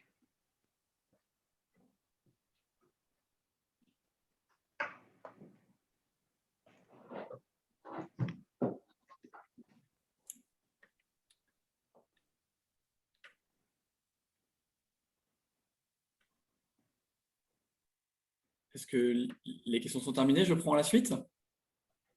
À vous, Marwan. Très bien. Eh bien, écoutez, bonjour. Peut-être qu'on peut passer juste sur la diapositive un peu générique, si vous voulez bien. Merci. Voilà, j'espère que vous n'avez rien contre le bleu, hein, le bleu céleste ou bleu Maya, je ne sais pas. Donc, Marwan Diab, je vous remercie de m'accueillir aujourd'hui. Donc, je travaille à la DRETS Auvergne-Rhône-Alpes. Derrière cet acronyme, ce n'est rien d'autre que les délégations régionales des ministères de l'économie, de l'emploi et de la cohésion sociale. C'est une invention récente qui existe depuis le mois d'avril. Dans cette entité-là, moi, je suis en charge du service inclusion et politique ville, qui gère un certain nombre de dispositifs, au premier rang desquels les contrats aidés, dont je voulais vous dire un mot aujourd'hui. Peut-être vous en dire un petit mot de cadre, mais très rapide. Vous pouvez aller sur la diapositive suivante. Un mot de cadre très rapide et un mot d'actualité, pour ensuite aller sur les raisons pour lesquelles je vais vous en parler, c'est-à-dire l'utilité pour vous que je vous en parle aujourd'hui. Les contrats aidés, simplement, peut-être pour resituer le sujet, c'est des contrats subventionnés qui prennent la forme d'une aide à l'employeur, qui fait contrepartie à une embauche et un accompagnement de personnes considérées comme fragiles. Quand on a dit ça, on a à peu près tout dit de ce que sont les contrats aidés. Ce que je souhaitais vous indiquer, et ça me paraît important, c'est que ces contrats, ils ont une actualité qui est une actualité prégnante, avec le fameux plan de relance qui s'inscrit dans le cadre de la reprise économique suite à la crise sanitaire, puisque une partie substantielle du plan de relance concerne l'emploi et une partie substantielle des crédits emploi du plan de relance se traduisent par une augmentation importante, je dirais même très importante, du niveau de prise en charge sur les contrats aidés, pour les faire revenir à un niveau de prise en charge qui a possiblement été atteint dans le passé, mais il y a de ça assez longtemps maintenant. Donc, on est sur des niveaux de prise en charge qui sont exceptionnels. ou en tout cas qu'on a délaissé depuis longtemps désormais. Ils trouvent une nouvelle dénomination. Vous savez qu'on est très inventif dans les acronymes. Donc, aujourd'hui, ils sont appelés de beaucoup de façons différentes. Aujourd'hui, c'est les parcours emploi compétences. Enfin, ça reste des contrats aidés. L'acronyme parcours emploi compétences se raccourcit en PEC. C'est des contrats qui sont des contrats traditionnels, CDI ou CDD de 6 mois minimum, qui sont assez souples en fait dans leur construction. Ça peut être plus ou moins long, sur une durée plus ou moins importante en termes d'horaire par semaine. Et ils peuvent être complètement modulés, c'est-à-dire avec des temps de travail complets à 35 heures et puis des temps vides dans la foulée. C'est important pour les éléments qu'on va voir dans la foulée. Et puis, eh bien, ils se traduisent par une aide, comme vous voyez, qui va de 60% du SMIC pour les bénéficiaires du RSA, à 80% du SMIC pour les résidents de quartier et de zones rurales, en passant par 65% pour les jeunes. Alors, voilà, je vous ai donné les grands points d'ancrage sur les contrats aidés. Sur la diapositive suivante, je vous donne la raison pour laquelle je vous en parlais aujourd'hui. C'est une raison qui peut paraître, en tout cas pour moi, c'est une innovation de vue de chez moi, donc je présume que pour vous aussi, en tout cas, je n'ai pas observé que ça existait jusqu'à ce jour. C'est que les contrats aidés, dans leur forme actuelle, et juste à preuve du contraire dans leur forme future, peuvent juridiquement constituer une forme d'alternance avec les GEPS. C'est-à-dire qu'au côté, les formations en GEPS, CP, BP, DE, DES, ce qui signifie que pour les jeunes jusqu'à 30 ans, eh bien, aux côtés de l'apprentissage, l'alternative à l'apprentissage, c'est le contrat aidé. À partir de 30 ans, l'alternative au contrat de professionnalisation, c'est le contrat aidé. C'est un point qui est important parce que ça veut dire qu'en fonction de votre stratégie individuelle, en tant qu'organisme de formation, eh ben, vous pouvez préférer utiliser un contrat d'apprentissage, un contrat de professionnalisation, mais libre à vous de réfléchir à l'utilité d'utiliser un contrat aidé comme un mécanisme d'alternance entre les temps de formation et les temps en entreprise. Il se trouve qu'en ce moment, les niveaux de prise en charge sont tellement élevés qu'ils peuvent constituer une stratégie intéressante en termes de prise en charge du salaire des personnes qui rentrent en formation. Je signale, et c'est un avantage supplémentaire, que le contrat aidé, c'est-à-dire l'aide à la rémunération, peut se cumuler avec toutes les typologies d'aide à la prise en charge de la formation. J'ai mis Sésame, mais ce n'est pas seulement Sésame, c'est Sésame notamment. Voilà, donc pour finir, pour cette intervention, avant de venir à la dernière diapositive, donc c'est assez rapide, mais ça me paraissait important. Vous pouvez réfléchir à la... Ouais, juste avant d'y passer, pardon, mais merci de votre réactivité. Ça paraît utile d'y réfléchir, de voir si c'est une option qui est utile pour vous, et si ça l'est, de nouer ou de renouer des liens avec vos interlocuteurs habituels en mission locale, Pôle emploi, voire Cap emploi. Si d'aventure, vous n'avez pas une habitude très récurrente de bosser avec ces structures, je pense que pour la majorité d'entre vous, c'est régulier, mais si d'aventure, ce n'est pas le cas, évidemment, moi, je reste disponible pour recréer le lien en donnant les référents dans ces structures-là. Et j'en profite pour faire une incise rapide en vous disant que si d'aventure, à l'instar de ce qui a été évoqué sur l'intervention de tout à l'heure sur la prépa apprentissage, si vous avez des difficultés de travail, d'injection avec les structures du service public de l'emploi qui sont indiquées là, la collègue de Pôle emploi est présente, mais moi, il ne faut pas hésiter à nous saisir, à me saisir personnellement s'il y a un besoin de replacer tel ou tel dispositif dans une batterie de dispositifs qui est énorme. Les collègues, ce n'est pas qu'ils ne veulent pas, c'est qu'il y a tellement de choses à faire que c'est une question de hiérarchisation sur laquelle on peut vous aider. Et sur la diapositive finale, qui est une diapositive d'ouverture sur les aides à l'embauche, puisque vous savez que vous êtes le dernier rouage avant l'enclenchement de l'embauche. Donc, évidemment, vous avez un rôle de formateur qui est central, mais de notre point de vue, vous avez un rôle qui est essentiel de mise à l'embauche au sens veiller à la bonne connaissance de la personne formée, mais également de l'employeur potentiel, avec lequel vous avez en plus un lien privilégié s'il est en contrat d'apprentissage, parce que le contrat d'apprentissage peut perdurer, ou en contrat de professionnalisation, enfin en gros, vous le connaissez bien. C'est qu'il y a des aides qui existent pour déclencher une embauche en contrat, CDD ou CDI, qui sont à connaître par vous, parce que dans le cadre de l'échange que vous avez avec l'employeur potentiel, c'est utile que vous puissiez replacer ces aides pour déclencher une embauche. Parce que les employeurs sont, moi je l'observe bien, hein, il y a beaucoup de dispositifs, ils ne visualisent pas toujours très bien ce qui se passe sur le déclenchement d'aide. Donc, retenons ensemble que les contrats aidés, qu'ils aient été utilisés dans le cadre de la formation ou pas, ça reste des instruments de déclenchement d'embauche qui sont des instruments privilégiés, hein, avec des niveaux de prise en charge qui sont importants, en particulier pour les jeunes qui viennent souvent vers vous avec un projet de formation, donc ils sont quasiment tout le temps éligibles, théoriquement, et plus encore s'ils sont dans des zones rurales ou en politique ville. Hein. Si l'employeur n'est pas dans une démarche, ça peut arriver, hein, où il a envie de faire de l'accompagnement sous forme de tutorat, qui reste une contrainte en contrat d'apprentissage d'ailleurs, comme en contrat aidé, et que vous avez par exemple un jeune qui est en résident politique ville, retenez que jusqu'à la fin de l'année et probablement au-delà, vous avez toujours les emplois francs, hein, qui sont des aides directes, sans contrepartie, de 5 000 € par an pour des embauches en CDI et moitié moins pour des embauches en CDD. Et pour finir, une autre option qui sont les fonds GEP. Les fonds GEP, c'est des aides qui sont des aides aux projets associatifs, mais qui se traduisent en fait par des aides à l'emploi. Et il y a des fonds GEP sur la politique ville et des fonds GEP sur les jeunes. Donc, vu que votre cible, c'est quand même beaucoup les jeunes, là aussi, il faut retenir que les structures d'accueil peuvent aller demander des fonds GEP politique ville chez moi à la DRET ou des fonds GEP jeunes aux collègues de la DRAGES qui sont intervenus précédemment avec une aide qui est de 7 000 € par an.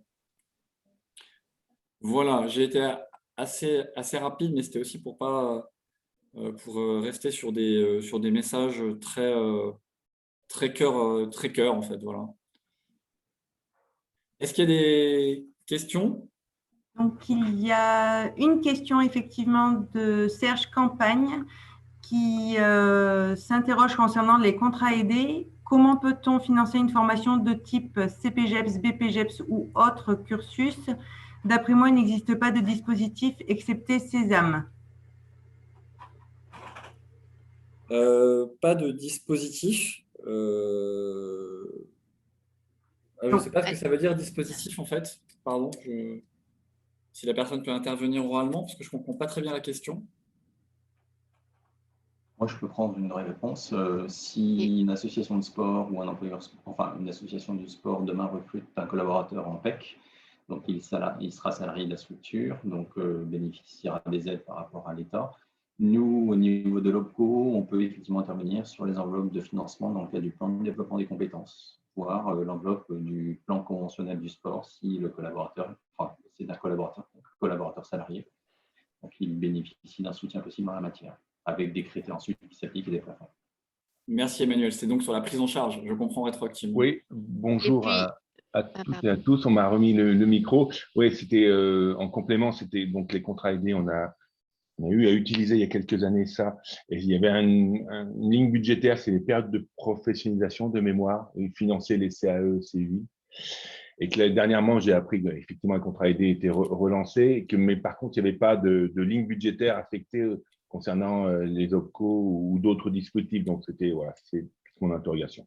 Alors, juste une précision par rapport à Pôle emploi, comme je vous le présentais tout à l'heure, hein, dans les achats de marché public, nous avons des CPGEPS et des BPGEPS APT qui sont financés dans le cadre des programmations collectives. Donc après, il faut vous rapprocher selon les territoires pour voir les programmations, mais on a en tout cas ces deux diplômes qui sont financés dans le cadre de ce qu'on appelle les actions conventionnées, financées conventionnées par Pôle emploi. Donc merci à vous. Hein, donc, merci. en synthèse, c'est Sésame, ce que vient de dire Emmanuel Chauchine sur la prise en charge OPCO et Christine Robin pour la partie Pôle emploi. Est-ce qu'il y a d'autres questions? Il y avait une question de Dominique Poirier, mais il me semble que ça se recoupait avec la question précédente. Mais il peut nous préciser, c'est-à-dire il y a Sésame, mais quels sont les autres contrats aidés? Je présume qu'on a répondu. La question, comme elle est formulée, je déduis que la réponse est la même que précédemment, c'est-à-dire les mécanismes de prise en charge des coûts pédagogiques, c'est-à-dire de la formation. Tout à fait. C'est ça? Oui, merci Marwan. Merci, M. Poirier.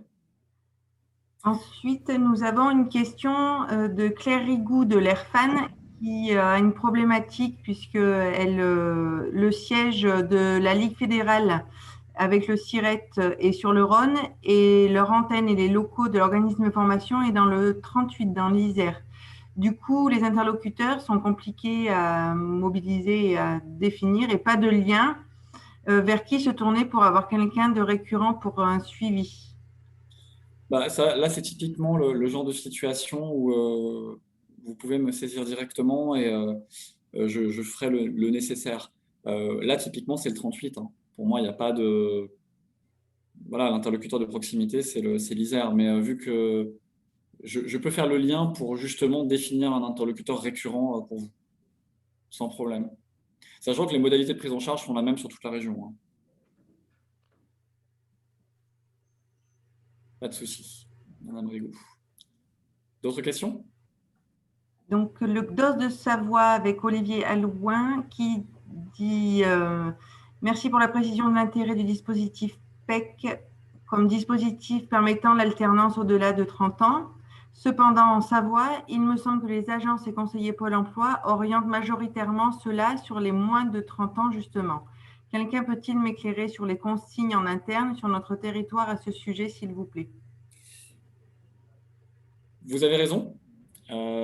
C'est tout simplement lié au fait qu'on a budgétairement énormément de crédits pour les jeunes.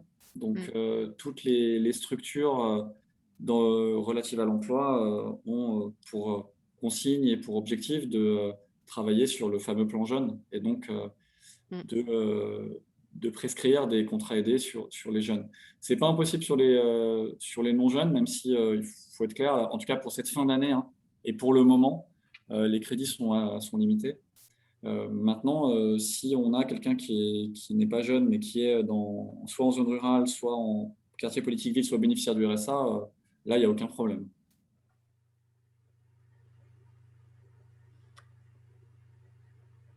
Il me semble qu'on arrive à la fin des questions.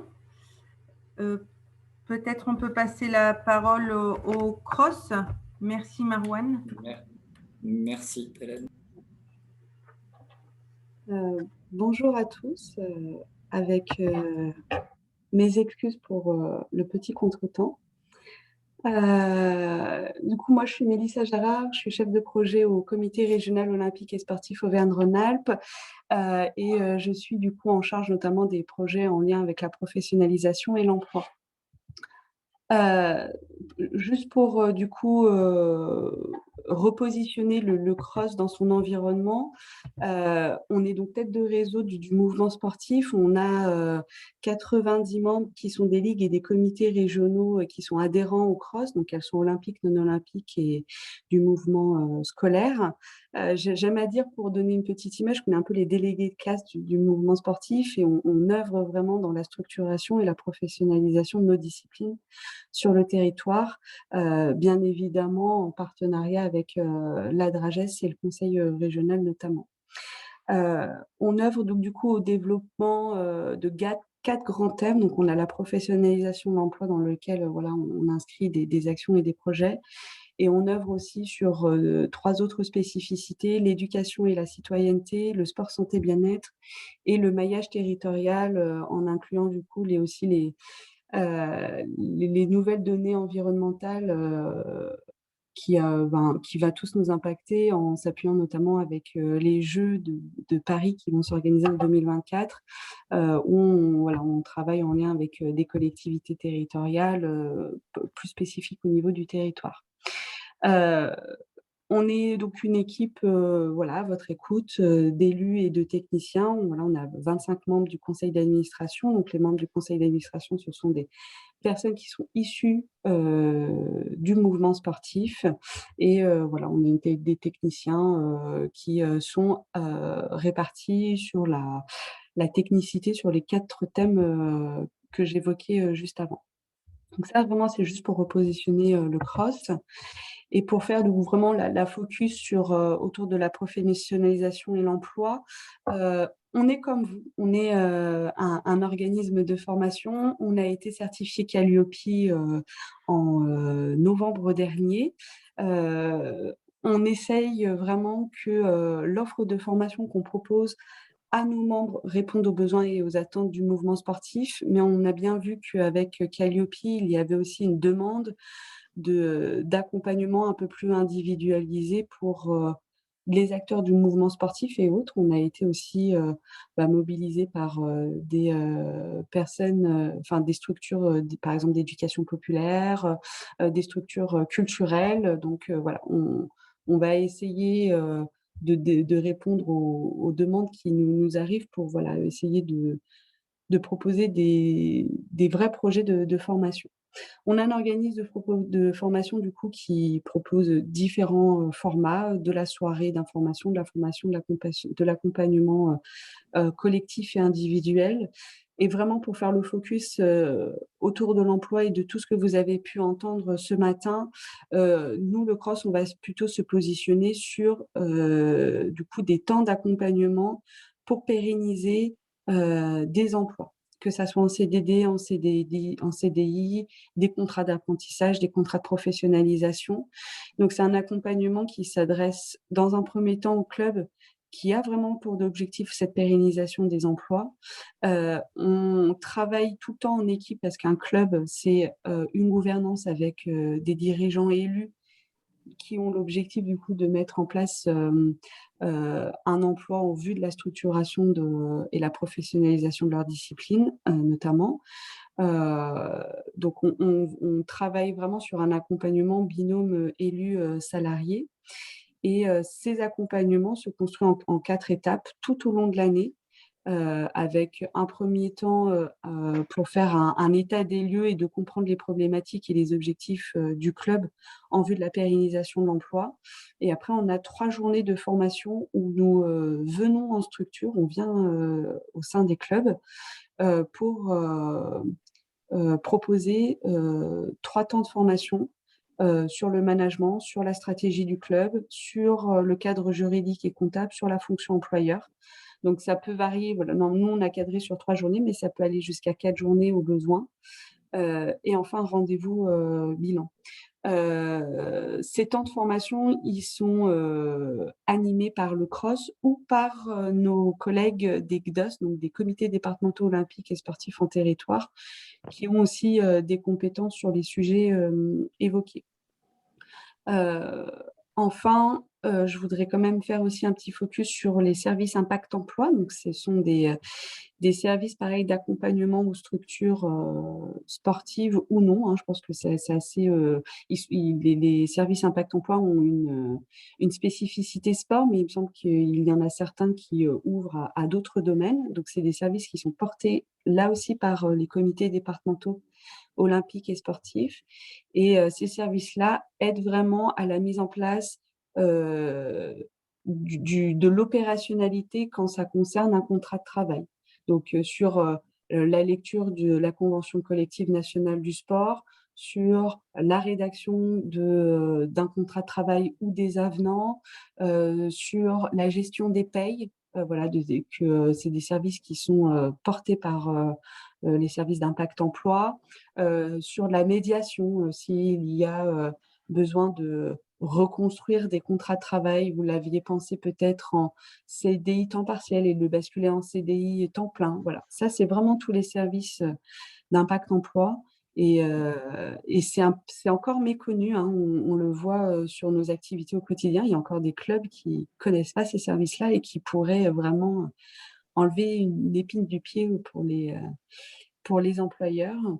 Et juste pour refaire aussi le focus avec les organismes de formation, alors vous êtes tous dans un peu la démarche Calliope, mais on a été mobilisé récemment par l'auditeur qui nous a expertisé, et puis notre maison mère, le CNESF, pour partager un peu nos bonnes pratiques. On est aussi là au besoin pour les organismes de formation qui sont dans cette démarche et qui auraient besoin d'avoir une visibilité sur l'audit Calliope. Voilà. Est-ce que vous avez des questions? Ou c'est assez clair? Ok, nous c'est parce qu'on ne donne pas d'argent, vous n'avez pas de questions, c'est pour ça. Bon, bah écoutez, nous, on est du coup sur la conclusion de ce webinaire avec tous les contacts clés qui ont pu participer à… Alors, Mélissa, excuse-moi, Oui. on a une question, mais qui concerne Madame Robin de Pôle emploi. Donc, dans le cadre d'une AIF, l'accompagnement financier de Pôle emploi pour une formation concerne-t-il le financement des frais pédagogiques, coûts d'inscription et ou l'indemnisation du candidat durant la formation, même s'il arrive en fin de droit, par exemple? Alors, dans le cadre donc d'une aide individuelle à la formation, Pôle emploi va intervenir sur le coût pédagogique et non pas les frais d'inscription. Donc, on va s'attacher à financer vraiment l'ensemble du coût pédagogique. Lorsqu'on finance une formation, on va également donc regarder pour rémunérer le candidat. Donc après, c'est vraiment au cas par cas parce qu'effectivement, il faut voir dans quelle situation se trouve la personne. Est-ce qu'on part sur un métier que l'on dit en tension ou pas? Mais effectivement, lorsque l'on finance une formation, on va informer en tout cas dans tous les cas le demandeur d'emploi quelle va être sa rémunération et jusqu'où on pourra intervenir, puisqu'on peut également regarder selon la situation pour intervenir sur tout ce qu'on appelle aide à la mobilité, c'est-à-dire les frais de déplacement, les frais d'hébergement et puis de restauration. Voilà. Merci.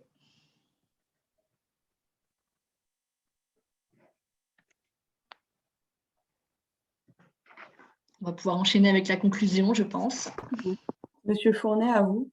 Oui, merci. Ben, écoutez, je voudrais commencer par une première remarque. Vous serez peut-être surpris, il y a beaucoup de musique, de bruit derrière moi, parce qu'il y a une manifestation rue Garibaldi et peut-être que vous en bénéficierez également dans cette occasion.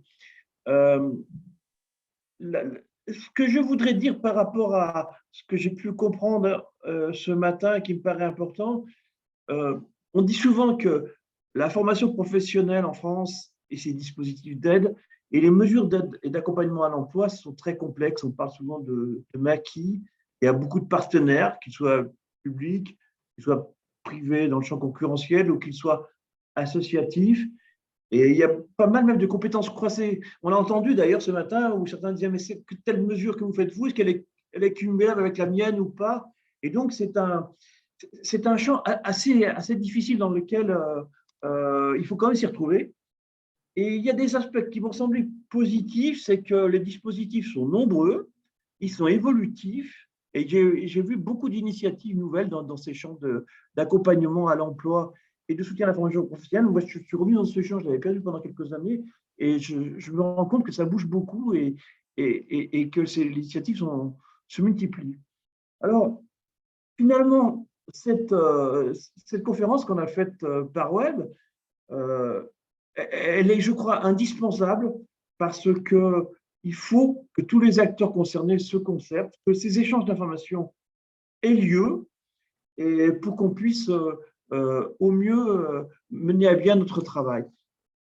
Il serait indispensable, me semble-t-il, que ça infuse ensuite chacun pour ce qui nous concerne auprès des partenariats avec qui on travaille. Je pense notamment au niveau départemental auprès de qui se passe beaucoup de choses également.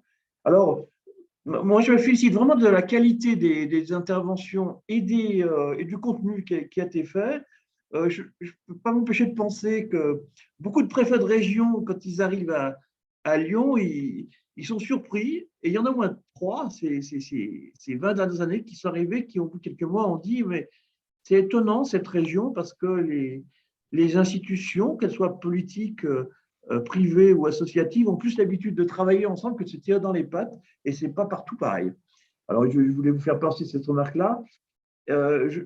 J'insisterai en disant que je crois qu'effectivement, il faut que tout ce travail de compilation, de concertation, de rédaction qui a été fait sur l'ensemble de nos dispositifs que nous conduisons les uns les autres soit vraiment propagé, diffusé le plus possible pour que ça ait un effet réel et que ça permettra, j'en suis convaincu, d'accompagner ce dont parlait Mawen Diab tout à l'heure, c'est-à-dire la reprise économique et le plan de relance du gouvernement. J'ai l'impression qu'on a, à notre niveau, dans le champ du sport, tout ce qui concerne notre région, construit une petite pierre qui permettra d'accompagner ce plan de relance dans notre domaine d'activité. Merci à tous.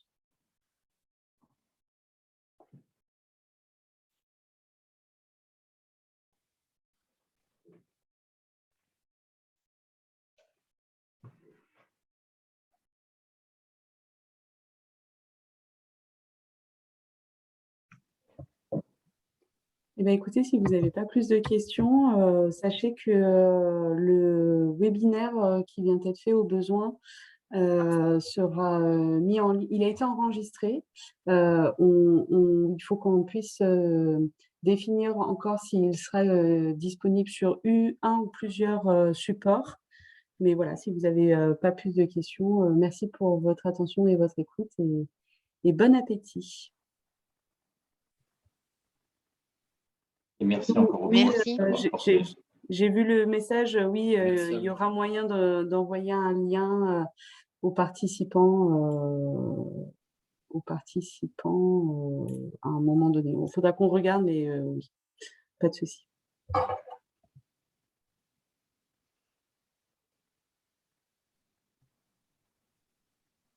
Et merci au CROSS pour avoir porté ce webinaire. Bonne journée à tous. Tout à fait. Voilà. On va garder les numéros.